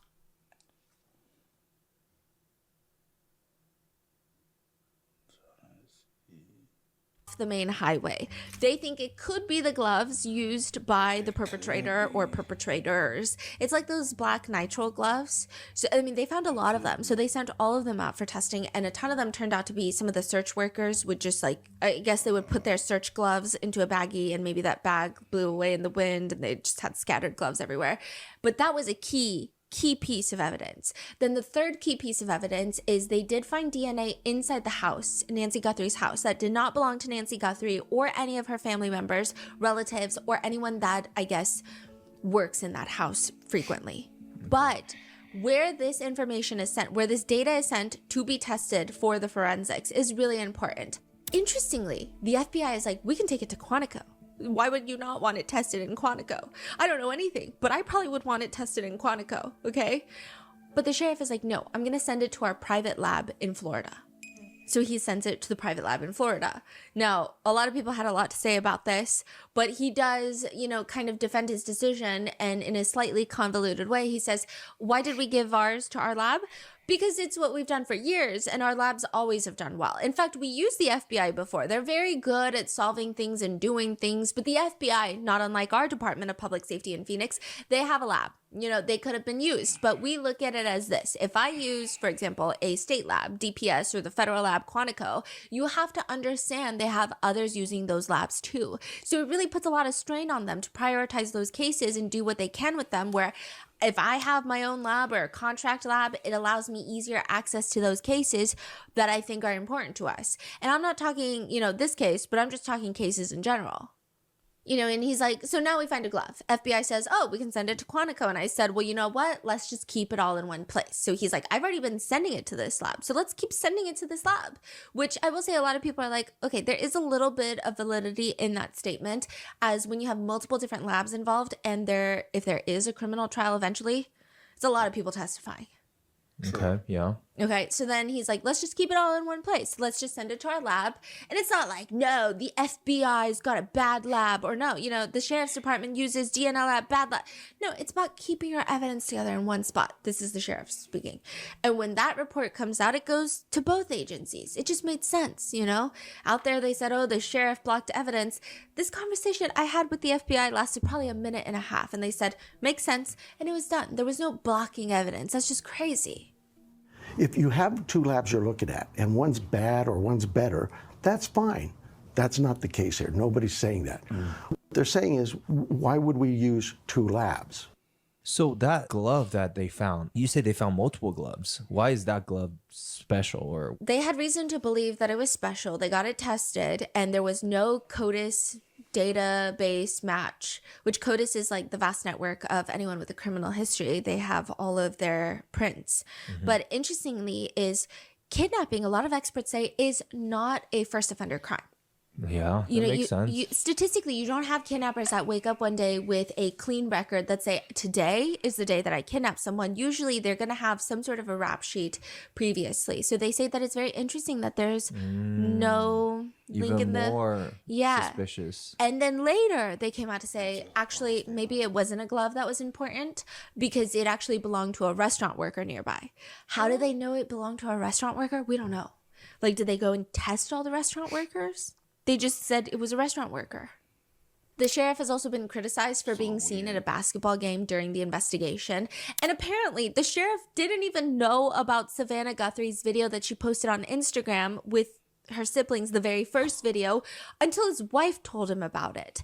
And he mentions this to the media. And so everyone is like, this feels like a very expensive, unproductive investigation, if that's the case. Because it just feels weird. Yes. We're spending a lot of taxpayer resources, and not saying that it shouldn't be spent. I'm just saying there are a lot of missing persons out there where maybe they don't get this allocation of funds and personnel to search. And this is how you guys are handling. Like, you didn't even know that they were putting out a video. It doesn't even make any sense. The sheriff is also probably not used to being analyzed on a national scale for every word that he says. He doesn't strike me as particularly organized with his thoughts when he is speaking off the cuff. So here's a rundown of the questions and answers given by the sheriff during multiple different press conferences. Sheriff, is there any indication so far as to whether this was random abduction or targeted? Like I said earlier, we're looking at all the leads, and we don't know. We're going to assume both sides of that. We'll look at both sides. Do you have any idea what Nancy Guthrie was wearing or the type of car that she might have left from, or any identifiable information that the public could use to help with the tips? We do not. Sheriff, do you believe that one or more than one person was involved in the kidnapping? Just no clue. It could have been one, it could have been more. Is there any indication that Nancy Guthrie is still alive? We know the medication played a critical role here. It's been 48 hours. She needs it every single day. Are you still looking for someone that is still alive? We hope we are. We hope we are. Sheriff, you said earlier that you don't believe that there's a wider threat to the public. If you're not sure if it's targeted, why do you believe there's no wider threat to the public?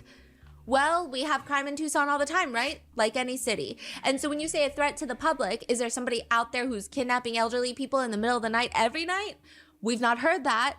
We don't believe that's the case. We do believe that Nancy was taken from her own against her will, and that's where we're at. Even about the rumors of there being forced entry, he just states, I have no clue where that comes from. We have been very consistent. We are not discussing that at all. Whether it was forced entry or not forced entry, that is something we're just not discussing. We don't know where anybody got that information. Okay, well, I see. So that's a pretty standard question, no? Right. Yeah. Has there been any proof of life, and has there been any sign of life? I'm going to... Anything to deal with the ransom notes, I would defer to the FBI. But no, not to my knowledge. We are still looking for Nancy. Do you have any reason to believe that she's still out there alive, or are you fearful for the worst case scenario here that she won't be found alive? Well, I'm certainly fearful of that. I think we all are, but we operate from a position that until we know she's out there, she's alive, we're going to continue thinking that way until we find her. Is there anything more specific you can say about what you believe the motive to be for the kidnapping at this time? Motive is always going to be a question, and we'll know more as we go what that motive is. But right now, my guesswork is as good as yours. With these types of cases, though, sometimes the sheriff does appear disorganized, and that's not really good. One expert states, you are broadcasting basically every detail about this case. The more that's released to the public, the more that is now known by everybody, including if there is somebody out there who has Nancy Guthrie. They have to be very careful about what they're letting out about this case. But the way that he's doing it, like, he's not really answering questions, so I'll give him that. But it is weird. Like, it's just not the most well done. I will say the FBI, the special agent charge of the Tucson area, like, he's a bit more organized with his thoughts during these press conferences. Oh, he's talking as well? Yeah. Alongside? And he also diverts questions, doesn't answer questions. And I'm not saying that we deserve answers as the public, right? They should deem whatever is the best for the investigation. However, he is able to respond in a way that's very clear, succinct, and like, this is what's happening. Okay, that's it. But it's interesting because the police union president was interviewed by Brian Enton, and I would go watch the full interview, but he works with Sheriff Nanos. And he says, Sheriff Nanos... What's their relationship exactly? So he is the police union president, and he's also an officer. So he works under Sheriff Nanos, right? Okay. But he says Sheriff Nanos, he has an ego that's difficult to describe without sounding hyperbolic, and it drives a lot of his decision making. He's very retaliatory. Favorite version of retaliation is... Wait, he works under him? Yeah, but he can't be fired because he is the president of the police union. So it's really difficult, I'm sure, to fire him. Yeah, wow. Okay. Yeah, and so he's very retaliatory. Favorite version of retaliation is through transfers, which has impacted nearly every unit in this department and decreased our overall readiness. In my opinion, nearly every unit. The experience and expertise that there was, transferred out for whatever reason, and there are real impacts to that, and it lowered morale. And so there was a lot of hope that in the election in 2024, we would have a change in leadership, and when that didn't come to pass, that's when we started seeing a mass exodus of deputies and detectives. So that's been a huge conversation. Wow. Most of the detectives in the homicide unit at the Pima County Sheriff's Department, they're pretty green. Like, they don't have a lot of experience. I'm not saying they're not good.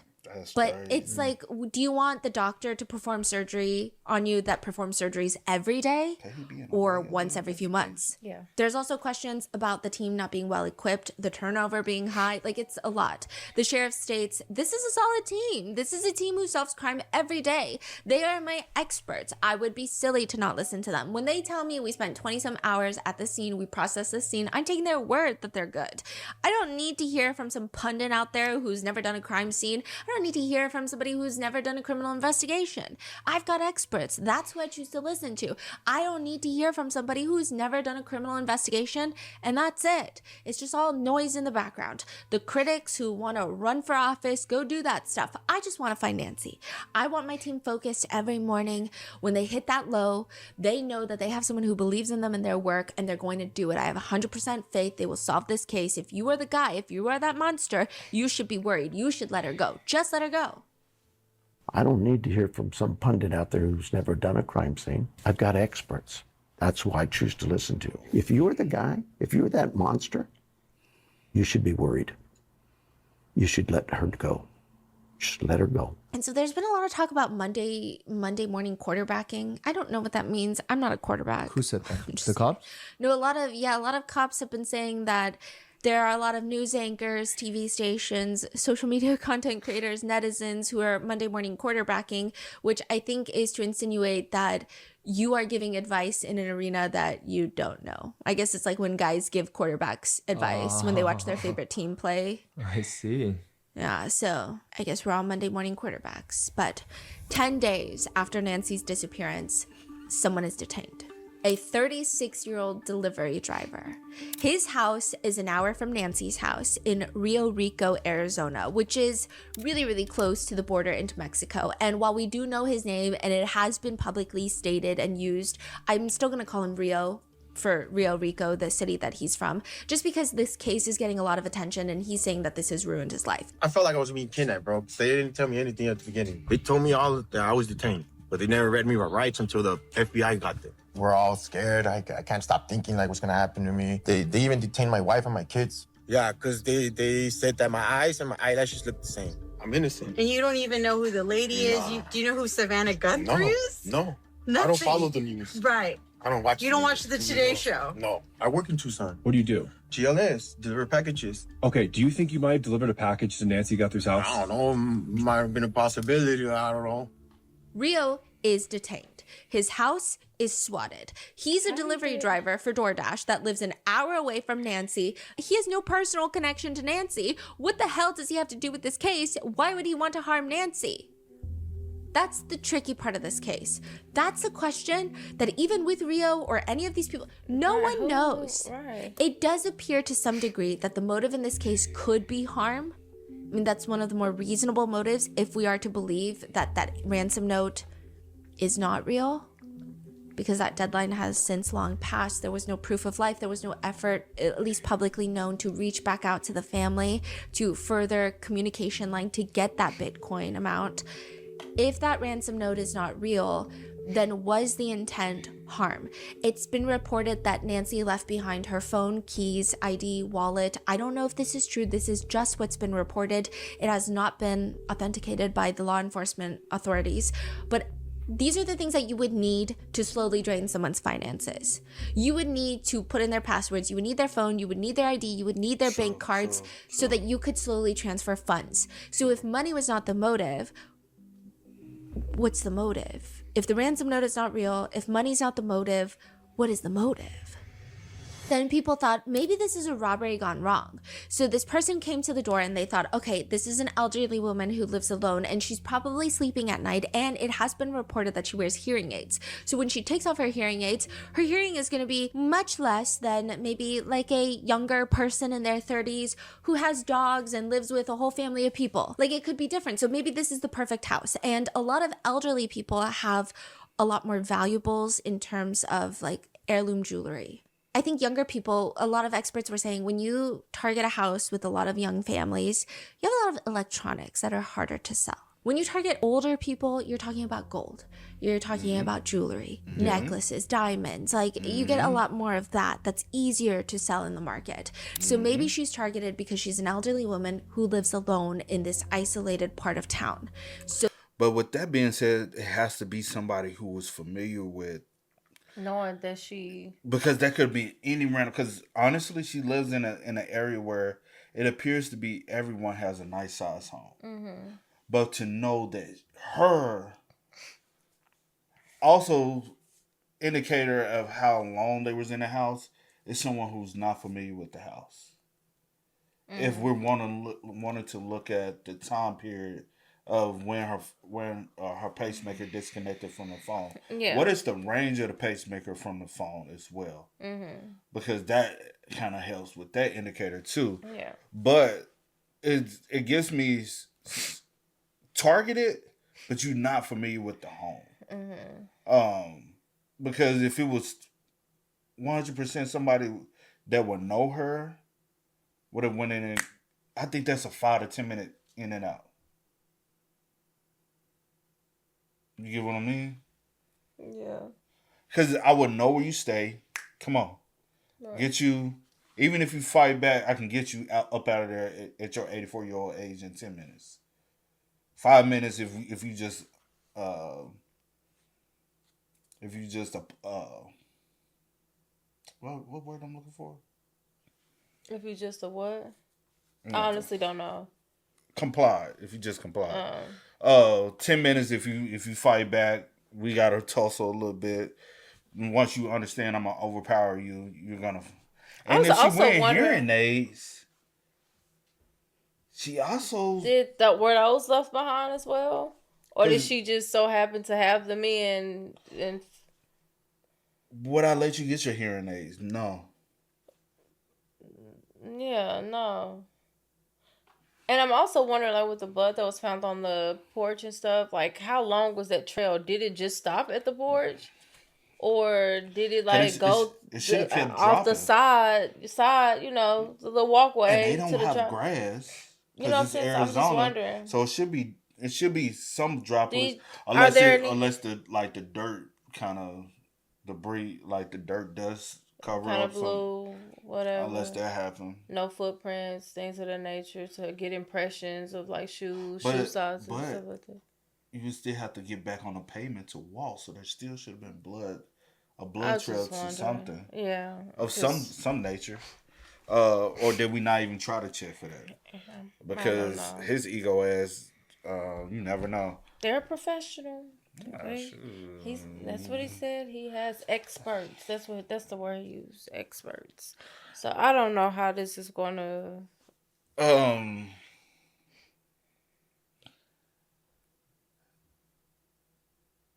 And also, if it's somebody, if it's 100% targeting a person, is it random? Because you wouldn't know about the Ring camera already. Because if it's somebody that's like, I do you done believe- been to the house before, even, okay, y'all try to say, oh, it's the delivery driver. Okay, he would have known that she had a camera. He would have known she had a camera. It's a camera on the front door. But if it's an Uber driver, no. Maybe not. I didn't say Uber driver. I'm saying the delivery. Y'all tried to say Yeah. it was him, but I'm like, if he's delivered to the house before. Unless he also does Uber drop-offs. He can be, because I have seen people who do Uber, do both, like do Yeah. a lot of stuff. Who knows? Don't know. But you would think if it's somebody that's been there before, right? That they would have already known knew she had a camera. And whoever this is, And you would already came prepared to cover it up, right? And whoever this is appears to not know that the camera was right there. So they had to improvise real quick and try to find Yes. something to cover it, which that Yes. didn't work. So they just ripped it off. Yes. Which is strange in itself. But you show with a backpack on already tells I'm me thinking with the intent. Like what you got in your backpack? And also, robbery gone wrong could have been a robbery gone wrong. Because that would have showed indication that you was in the house for a while. You probably was browsing through things. So it could be robbery gone. But why this house in particular and why kidnap? Most robbers, if they're not kidnapping. It's one thing to steal, but it's one thing to kidnap. Especially somebody old that could possibly pass, now can be charged with a murder. And I would like to know. I'd rather push you down and get the hell up out of there and get gone. Like, so there's taking the time out to take her off. Like, what are you taking her off for? Like, so you have to know something about her background to even want to take her off and then go and reach out to new, if that is the case, if that's the person that did. I'm just with the information that's been provided. If that is the person, if the person that took her is the same person that reached out to the news outlets, that's just too much. Let me ask you this: Do you think the Ransom notes are coming from who the I kidnapper? don't know. I can't Kidnapper say. or kidnappers? I can't say. I'm just saying it's just strange to me that nothing else has, like, it was that one time, and no response. Then this random no dude text, update. "Have you got the Bitcoin?" That was weird. I don't. And I also would like to know. I think it is opportunities. very important that whatever the sheriff name is, he don't want to answer. Was it forced entry? It's like, were the doors off the hit? Like, or did they like do with with the lock and stuff? Like, how did they enter the home? Pig lock. I think that is important, but he didn't want to answer it, so I don't know. I mean, like she said, with the public, you don't owe us any, until I get y'all doing a full investigation, so y'all will withhold certain information. But that's not something that's just important something to that I think. Yeah, I don't think that that's like overly you know what I'm important saying? to be like, oh, we got to keep that tucked in our pocket. We still don't know who did it, so I don't think putting that information out will harm anything. But true that. It's just kind of strange to me, but whatever. I somewhat believe this is possibly a targeted one, but also no. If it's a targeted robbery, I've already scoped out the joint, so I would have already knew she had a camera. Mm-hmm. So that's still, to me, this is, I got sent on a mission. I said, oh, but I'm still. So it also tells me this person is not 100% a professional. And it's a possibility this person could be working for someone who hired him to go do it. But why? which That's is the probably like biggest why. question. But it do give targeted, but this person, because it's you scope out the joint, you would have known she has a Ring doorbell. Because also that puts yourself in position that if she has a Ring doorbell, this big old house, where other cameras would she possibly have? Mm-hmm. No, she don't have motion sensor detectors to illuminate the place. And I show her with a look. It gives me very inexperienced.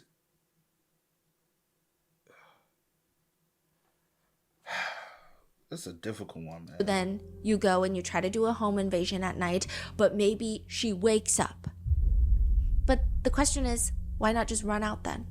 Because trying to rob someone, an elderly woman, of her jewelry is very different from kidnapping someone. Yeah. Like, also, when he approached the door, did he even jiggle the handle to see even if even the door is unlocked? Because some elderly people forget to lock the doors. And did she have like a storm door? Did she have? Cause and we're rich as kids, because both of them are not rich as someone, but you know what I'm saying, wealthy enough kids. Why y'all don't have an alarm system? If you're an 84-year-old mother living alone, at least ADT. I honestly, at least that. Like, I was also thinking, alarm system. I was thinking cameras. What Stephanie said earlier, and one of y'all said it. I was thinking cameras in the home, like have access to the camera. Yeah, I said that. Well, yeah. What did I do? Yeah. Access to her camera or a camera in the home. She wears a hearing aid. She has mobility issues. She has a pacemaker. You would think that you want to take every measure, every precaution just to make sure that she's safe. No, like, I'm just anything. You're right. Yeah, I'm just thinking. Like, and I get it that you said she was. Stephanie said she was super sharp. She was able to, do and she go, and stuff like that. But she's living alone. Pretty, not you got neighbors, but it's pretty, a little remote. It's not like super like, but it's still a little secluded, and stuff like that. So I'm gonna try to make sure that because there's no direct neighbors. So even if I be like, hey, can you go check on mom? You know what I'm saying? Or no one's seeing anything. If I even scream, no one's hearing me. Especially the homes are brick at that. So, you're not really hearing much. I'm just gonna, and not putting anything on them or blame them. I'm just thinking, I would have thought that. Where could the blood have been coming from? Could that look like either a nosebleed or mouth bleed, right? Yeah, just like the little droplets of it. But it was a lot, though. On the porch, yeah. But I'm just talking about the... That doesn't give me a cut. Like, they cut you. That gives me a nosebleed or lip busted bleed, right? So you telling me you exit out the home without covering her mouth and she didn't scream? We don't know if she did. That's the thing, we don't know. For one, he took the camera. But she is 84, so she's not going to be as loud. It's 2-something in the morning. But you never know who might be up. I don't know, but don't know if somebody people will hear. Somebody could be. Somebody could be. But don't appear that was the case. Yeah. So, I'm also wondering, with cars, I don't know how, when you leave out of this neighborhood, what is it leading on to, a main... that has street cameras and stuff like that. I'm thinking. You said if they ain't got street lights, they probably ain't got the street cameras either, huh? Yeah. So because you need. I'm just thinking about that. Yeah. Any cars that around the same time, or did any cars license plates reader? I'm just thinking about so many things that I'm wondering was neighborhood cameras and stuff, cameras that. Yeah, we had one right at the. Yeah, that license plate readers and stuff in the neighborhood. Anything. Yeah. They took it away, didn't they? Yeah, but I be seeing others. But I see but we have others more up. But that one they removed. Yeah. But yeah, I think that was a license plate reader though. I think it was as well. But yeah, but neither here nor there. But I'm just wondering. I've been sitting here thinking about that. Have we like anything. And I get like other people may have cameras, but where she's at, it doesn't appear, you know, that it would have picked up anything because of how the houses are, you know, positioned and things of that nature. So I say for instance, this had happened in our area, somebody would have picked up something. Yeah. It would have been caught on. Damn near every house here has a Ring camera. If they don't have a Ring camera, they got. They at least got a Ring camera, if not more. Yeah. Because a lot of people got house cameras that's pointing at each other directions and things of that nature. Yeah. An elderly woman of her jewelry is very different from. And he's limping a little bit with his walk. Do he kind of got a little limp? Wakes up. But the question is, why not just run out then? Because trying to rob someone, an elderly woman of her jewelry, is very different. I thought he stepped down. I didn't know if it was like a little small step right here. It is a small step, but he's still favoring to his left side hip. Whoever it is, it's a little bit more thicker around the hips. Also, they appear to be older. Yeah, it's not. It don't seem like a super young person or in their 30s. It'd be late 30s, 40s. It'd be late 30s, 40s. That's what it appeared. But again, we don't know. They have on a mask, but I'm just looking like it older. Does like just kind. I don't know. It's just the way they waver to that left. But the question is, why not just run out then? Too. Because trying to rob someone... Because it was so easy for him to look over to the side and bend all the way over. Me, I'm a bend over like this. Because I typically stand straight up. So I'm going to look over like this. Because I know he's looking for something that he can cover. But also me, it's Arizona. I'm sure there's a rock or somewhere. I'm thinking pick up a rock. Smash the camera. But it might make too much noise. Yeah. Elderly woman of her jewelry is very different from kidnapping someone. Like those don't even correlate. Like it's very hard to escalate that way unless you retaliate and perhaps you harm Nancy and she passes away at the scene and now you're removing her body because of DNA or something of that sort. And I know that these sound really grim, but I think the only reason that people are even talking about some of these theories now is that Savannah's newest videos that she's uploaded, it seems like the family have somewhat come to terms with that Nancy might not be out there alive. And I do think, people just don't understand. And I think that brings a lot of fear, especially with a case like this, because a lot of other times a lot of other crimes you can see why things unfolded. Not that it's justified, but I think everyone's scared for their moms. We also know that she may be lost. She may already be gone. She may have already gone home to the Lord that she loves. And if this is what is to be, then we will accept it. So then the next theory is, okay, well, maybe it's Nancy was harmed and so her body needed to be removed from the scene. Or other people are saying, well, maybe she pulled down the mask or pulled off the mask of whoever was robbing her and recognized this person. Maybe she's like, this is my housekeeper's son that I met once, And I'm just saying housekeeper because it seems like the term that everyone is using. It could be a caretaker, though it's not verified that she had a live-in caretaker or a regular caretaker. It could be the pool guy. I'm just saying it could just be someone, right, that has access to her home. But another thing is, if this is a robbery gone wrong, and these people have probably been scoping out her schedule and her routine in her house, why not just target the... Which one are you talking about? So she has a garage on the side. I don't know. But another thing is... No, I said, you see how far like the homes are? No one would have probably heard anything for real. True. You never know. Or seen it. You never know. I'm just saying if so, but... But the only thing to me is... This is a nice size home.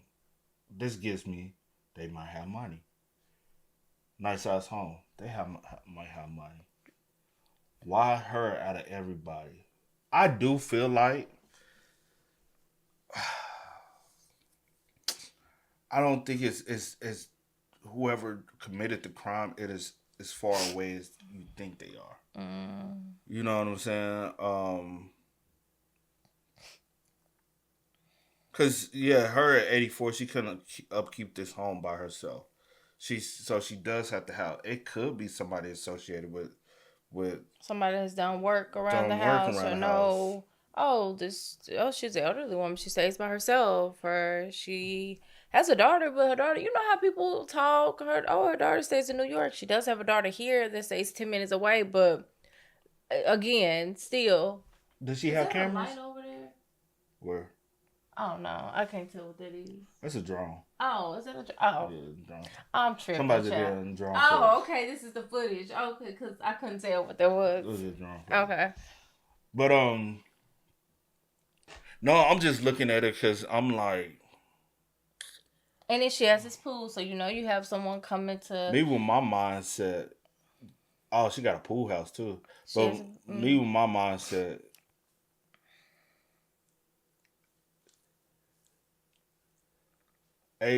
She is a target. She is a target. 84 live by herself. That's easy pickings, right? No lights, no none of that. She is 100% a target.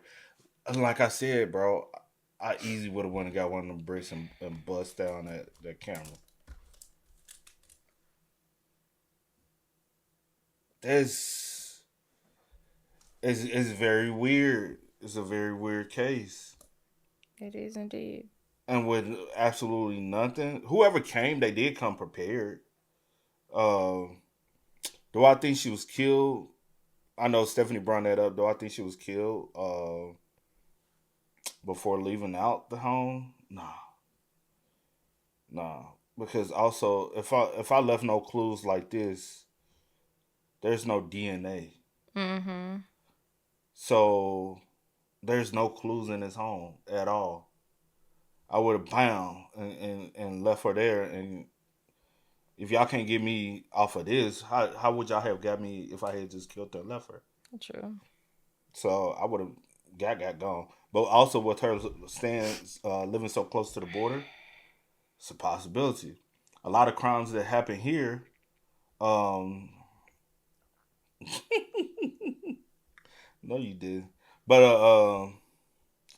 a lot of crimes that happen here typically don't happen by people who stay here, right? Because typically a lot of times they have caught people who have came here, did robberies, did thefts and stuff. And where are these people typically? Where are these people typically located? Elsewhere. They travel 2 hours. Yeah. One robbery, theft ring we just had. The girls were from New York. Came down, was doing robberies here. We like, what the hell y'all doing down here? And like, yeah. Or they come over 2 hours to here, from Memphis. It was like a 3-hour drive to Memphis, and they come up here and do shoplifting thefts. And so, someone crossing the border to come, I would have easy one right back. How we check the desert for? How we check? There's a long wide radiance of spaces from her home to the border, but the border is not far enough. I mean, far away. By the time y'all have noticed that she was gone, I'm back over there living my life. Yeah. So that's a possibility. If this is a robbery gone wrong, and these people have probably been scoping out her schedule and her routine in her house, why not just target the house when she was gone for? They would have already known about the camera, Stephanie. As a burglar, you would have, if you had scoped out her house to know this is the house we're gonna target. I'm gonna know that you got a Ring doorbell. Even if I just come up to your home and try to act like I'm trying to sell something just to scope out the place, I would have known that you had a Nest camera. And I would, like you said earlier, came already prepared to cover that up. So many hours at her daughter's house just previously that night. So then there was some people arguing, well, no, because it was bright outside. So if they broke into the house when it's bright, there's more of a chance that people would see them. But Nancy didn't get back home until like 9:50 p.m. There's still a few hours of darkness that they could have gone in. Yeah. And another thing is, why is the backpack so damn full? If you're committing a robbery and you're trying to take valuables, would you bring a full backpack? Yeah, that doesn't make sense. There are some people saying maybe the backpack is full of duffel bags that are empty. that you undo and then you fill it with valuables. Other people are saying maybe it could contain something darker like a tarp, because Nancy's blood does stop in the front porch area. So it's not like a trail of blood that leads to a vehicle. Now, another thing with the... If I had a tarp, I'm already going to put her in the tarp.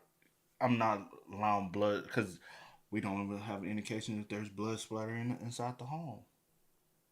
And obviously, there's not a lot of blood in the home for them to still be looking for her. Mm-hmm. So they also gives me an indication that they believe that it was a few droplets of blood. So my thing is, we don't know if it was a second person, because typically when people do stuff like this, they don't come alone. So it could have been somebody laying out and wait away, and so when they saw opportunity, saw when he got into the home, they came. We don't know if there's other people involved. Mm-hmm. We just know him, the first guy, but we don't know if anyone was laying in wait in the back. And then once they saw him breach the home, then came running. Kind of similar to the UPS guys, the fake UPS delivery.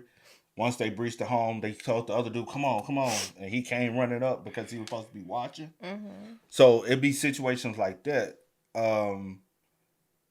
That wasn't a lot of blood to indicate to me that a duffel bag. What that tells me is he did have something in there. It could be rope, possibly to tie her up, or tie anyone up if need be, or things to be able to break into. Could have been somebody trying to rob. Blood, though, is that a lot of people have been commenting, when you're 84, you can bleed very easily. If you grab someone's wrist at 84 and yank it, their skin is really thin. So that could be the blood. It doesn't necessarily mean that some big traumatic event had happened. It's just, there's questions and no answers. I know you look confused and I don't have answers. No one has answers. It's just question after question. And then it's like, oh, well, maybe this theory is ruled out, but then it just leads to 10 more questions. So now the question is, did Rio Rico Man know someone who knew the Guthries and knew that Nancy lived alone and likely had valuables? Could he be the one in the doorbell footage?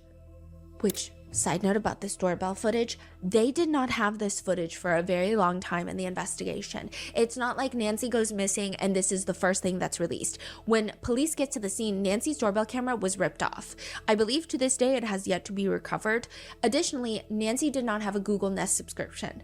So she could view the front door camera live, but it did not save and log the video. It would write over itself. So how did they get the footage? They had to reach out to Google Nest and see if Google would somehow get that footage. And side note, it is believed that the FBI had a lot of pull in this. And the sheriff has talked about how they were pleading with Google. And the last case that we talked about, the Krug family case, these tech companies do not like to give out information of their customers unless they're really like their hand is on the stove. Mm-hmm. And it's very interesting because a lot of people have a lot of feelings about this. The fact that the FBI could get Google to do this, I think there is a lot of resentment of why don't you do this in most cases then? Because if you can do it, think of all the cases that could have been solved. But then that also comes into the when privacy. Is your camera private, right? FBI can come in and pull the footage. Yeah. But I think the sentiment is more so, I think as the investigation goes on further and the news coverage stays strong, which I think it's good that it is staying strong because I think it'll probably help bring Nancy home sooner. I think there is some resentment that a lot of people feel that their missing loved ones did not get any attention, did not get these types of resources. So I think that's where the anger is coming from. Yeah. So they were able to get this footage 10 days later and the FBI tweeted the footage. Kash Patel just tweeted the footage. Really? Yeah, and so that's why we have the footage. That is so crazy. Yeah. Wow. And also there was a lot of questions of like, oh, I didn't know if you were not recording on Google Nest that Google somehow still has that. Yeah. So there was a lot of conversation about this footage. So these footages are always stored somewhere. Yeah, but I mean, the sheriff said that Google was working really hard. I don't know what they're doing. They made it seem like they had to like unpeel the code. I don't know. He was making it sound like that. And then now there's speculations that someone was using a Wi-Fi jammer. So there were reports of internet outages in that area. And the suspect, like the person in the doorbell camera, looks like they're holding some sort of jammer at one point. So people are wondering if it was like a signal jammer that was being used. A signal jammer would indicate a higher level crime, a much more professional crime. To prevent someone using their cell phone, calling the cops, or to disable the security systems. But then he's like just walking up to the doorbell camera and Yeah. just ripped it off the wall. Yeah. So a lot of people thought it could be the cartels that are doing this. What? Yeah. And I just don't know why. I think the cartel conspiracy in theory came from the fact that Nancy needs certain medications and because Arizona is pretty close to the border. I think that's about it. I think there was like a tip that maybe she was in Mexico. I don't think that tip was verified. It seems like the authorities have spoken to Mexican authorities and it does not seem like she is in Mexico, at least as of right now. And just the crime does not speak like cartel. Cartels typically, when they're in the United States, they like to run under the radar. I mean, this is like their business. And when they want to take someone out, usually it's someone involved in the cartel. It's someone that's associated and they're really professional. So people are saying, like, if a cartel is coming up to your Google Nest, your camera's getting spray painted before you can even see their face. And everyone is like, is this an amateur? Is this not an amateur? And then once you say it's an amateur, people are like, well, they haven't been caught, so is it not an amateur? Nobody knows. So what does Rio Rico Man have anything to do with this? And why is he detained? Rio's mom is insistent with authorities and later with the media that her son-in-law, Rio Rico Man, has nothing to do with this. In fact, he was at home Saturday and Sunday, the day that Nancy was taken. He was at home an hour away in Rio Rico. On top of that, he knows nothing about Bitcoin. So she's asked, did he ever say anything about Nancy? Nothing. We never, like I told the FBI, the investigator, if I knew anything about her, I said I saw her on Facebook, but I didn't read what was going on with her because I didn't know her and I didn't have like the right to. I mean, I didn't want to read the story. I just go over, keep on going, on my phone because I don't know her. They're just invading my property. I told them they're going in and out of my house, taking a lot of pictures and everything. I mean, like I told them we're not hiding anything. I gave them permission. You can go and search. There's nothing in my house. You won't find anything because we don't have nothing to hide. They broke in my house without a warrant or nothing. They broke my door. They went in my house. My son was playing on Nintendo. He had his headphones on. They got him, put him in handcuffs and took him outside. This is not Rio. No, Rio is her son-in-law. This is her son. Actual, yeah. Right. And then Rio was out. He got stopped at a traffic stop with her daughter. Rio's wife. Rio Yeah. and Rio's wife. And after 5 hours of being detained, Rio Rico Man is released. And he does a few interviews where he states the whole thing was just bizarre. He says he has no idea how he even got involved in all of this. It just wrapped up in this. He states, right now, all I know is that they showed my in-law a picture of somebody wearing a mask or something, and they supposedly look like my eyes. That's insane. He says he was honest with authorities. I told them I work in Tucson for GLS, which is a delivery service. So he does DoorDash and GLS. I might have delivered a package to her house, but I never kidnapped anybody.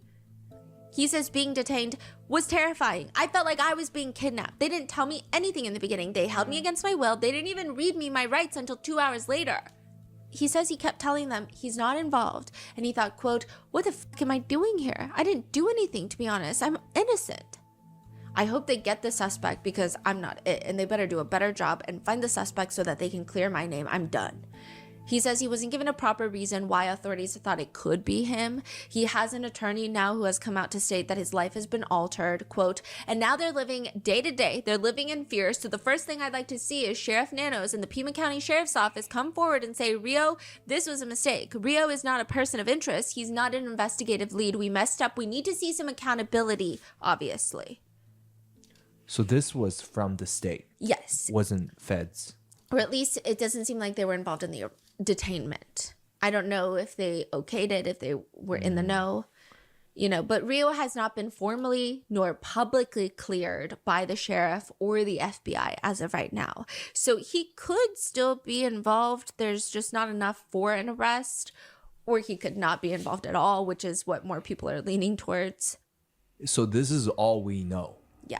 And then February 13th, A SWAT operation is executed, and another man is detained. He's pulled over in a gray Range Rover, handcuffed, and placed in the back of a police car. His Range Rover is then covered with a tarp. So a lot of people thought that he died, like he self-exited. There was like a rumor going around, but they just used the tarp so that they can open the trunk, and I don't know if they're looking for someone, but they don't want the public to see whatever they find. So it seems like a very serious operation. This is not like a little search and stop or traffic stop. Like, this is he got swatted.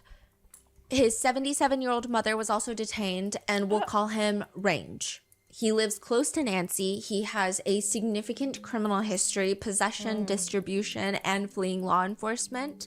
The Range Rover is then taken in to be processed by authorities. It has since been released back to him, which leads netizens to believe that they got the wrong guy because they detained him and then released him. He hasn't been formally cleared. He hasn't been arrested. But because of the intense SWAT presence, everyone thought that this would be like a more fruitful arrest. But it wasn't. And so now netizens are confused. Some of them are wondering online, quote, are they just randomly detaining and questioning people at this point? Like, anybody who matches the physical description is being detained now a month after the event? Now, because so much time has passed, netizens have found another lead to grasp onto, which is the neighbor theory. There is a neighbor that lives nearby. We'll call him Neighbor Man. He lives, according to him, 15 minutes away. And it's odd because he has been driving to Nancy's house, nearby Nancy Guthrie's house, to participate in interviews of the locals. People have started comparing his face to the masked man on the doorbell footage, and they think that it looks like him, which, I mean, you can't really... Can't tell because he got sunglasses on in here. But his eyebrows look thin. Whoever this is got thick ass eyebrows. Do they? You can see the eyebrows right here. I'm saying thick as far as dark in color. Like.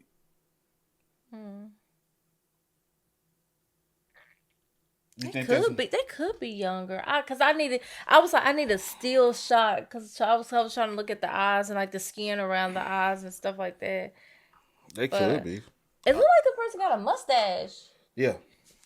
They got like a mustache. Yeah. I don't know if they got a beard, but I see hair right here. The only reason why I don't think it's the son-in-law, his beard too big. And his eyebrows thick. Like they thicker than it. Like yeah. Thick. Tell. Also, every time he does a press interview, he's wearing sunglasses. And so everyone's like, we want to see your eyeballs because we only really see the doorman's face eyeballs. He's just a why would guy. he keep Like his interview is really off? Yeah, he just starts talking about and comparing the case to bombings, other major crimes. He speaks about law enforcement ranting at the fact that they're at basketball games, He's asked about what he thinks happened, and he goes on a whole tirade about pointing the finger at Tommaso. He thinks it's Tommaso. I have a premonition that the son-in-law has something to do with it. Not sure exactly what. And he's just, okay, one interview, no one said anything. But he shows up in a lot of interviews, like random segments with random creators, random TikTokers, random news anchors, he's everywhere. And so everyone's like, why is he inserting himself into this investigation? One comment just reads, my gut is telling me it's you. I mean, he is an very odd individual. Maybe he thinks this is his 5 seconds in the limelight. I don't know, but not any of this is particularly damning, but it is very weird. Yeah. There is also another picture where he's wearing this very distinct ring. It looks like a high school ring, those like graduation ring. Yes. And in the gloved photo of the doorbell camera, when he covers his hand, it looks like there's some sort of crease that could indicate either a crease or a bigger ring. That's not like a wedding band. So people think that's odd. And that's really it. That's all we have. We don't really have anything else. Everything else are more speculations, more rumors, more unauthenticated information. There's also conspiracies about why the FBI would not take over this case if it's a kidnapping. So there's a few triggers that a case has to hit in order for it to be in FBI jurisdiction.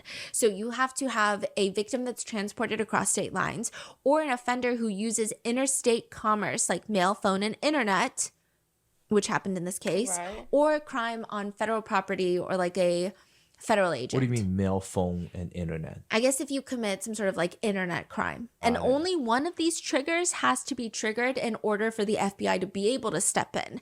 But it's not a situation where they can just force their hand and say, this is our case now. And it's usually not the best for them to do that because they do need help from local law enforcement as well. So it is still Pima County Sheriff that is heading this case, but That's why I didn't get on that. people just don't like that. Yeah. People don't think that they're competent. But then, you know, you have arguments on the internet that's like, I don't know, are the FBI that competent these days?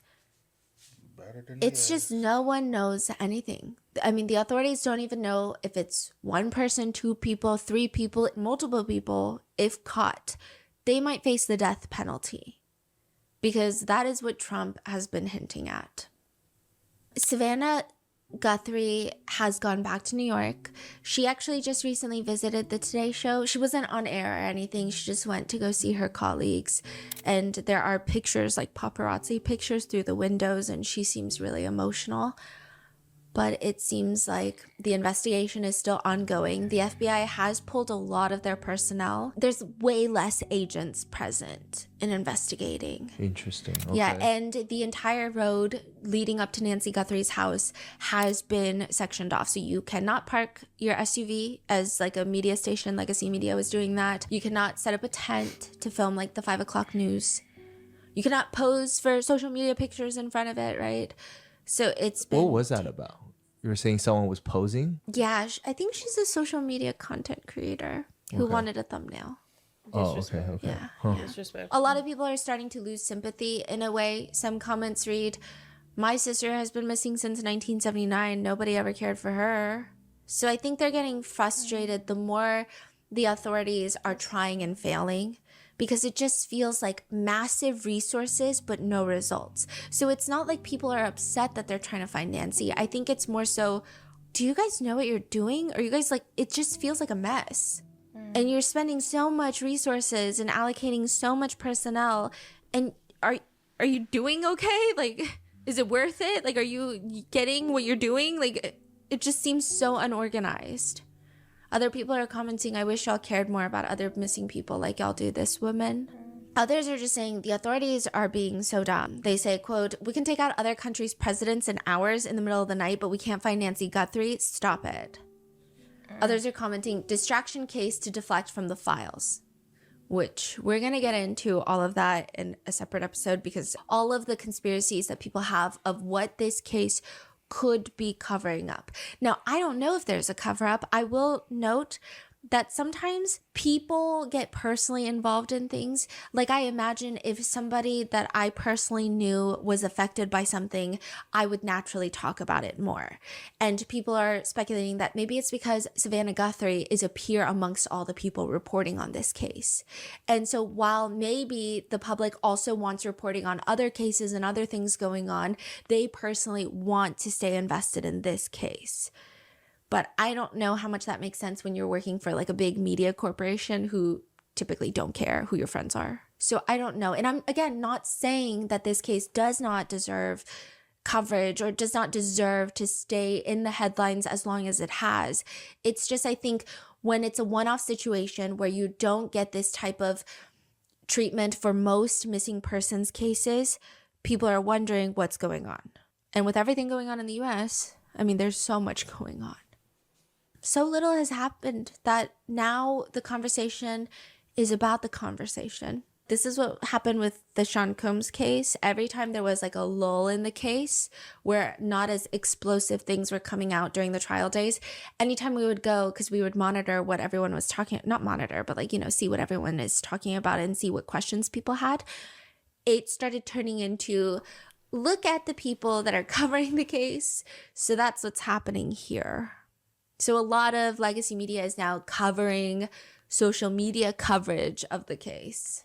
Earlier, you were saying that Savannah and them, they have changed their message since then. Yeah, I mean, they still want to bring their mother home. Savannah has put up a $1 million reward. She's also donated $500,000 to the National Center for Missing and Exploited Children. I don't know, maybe she was seeing a lot of the conversations online, or maybe, you know, this led her to do something so incredible and gracious, right? But yeah, Wow.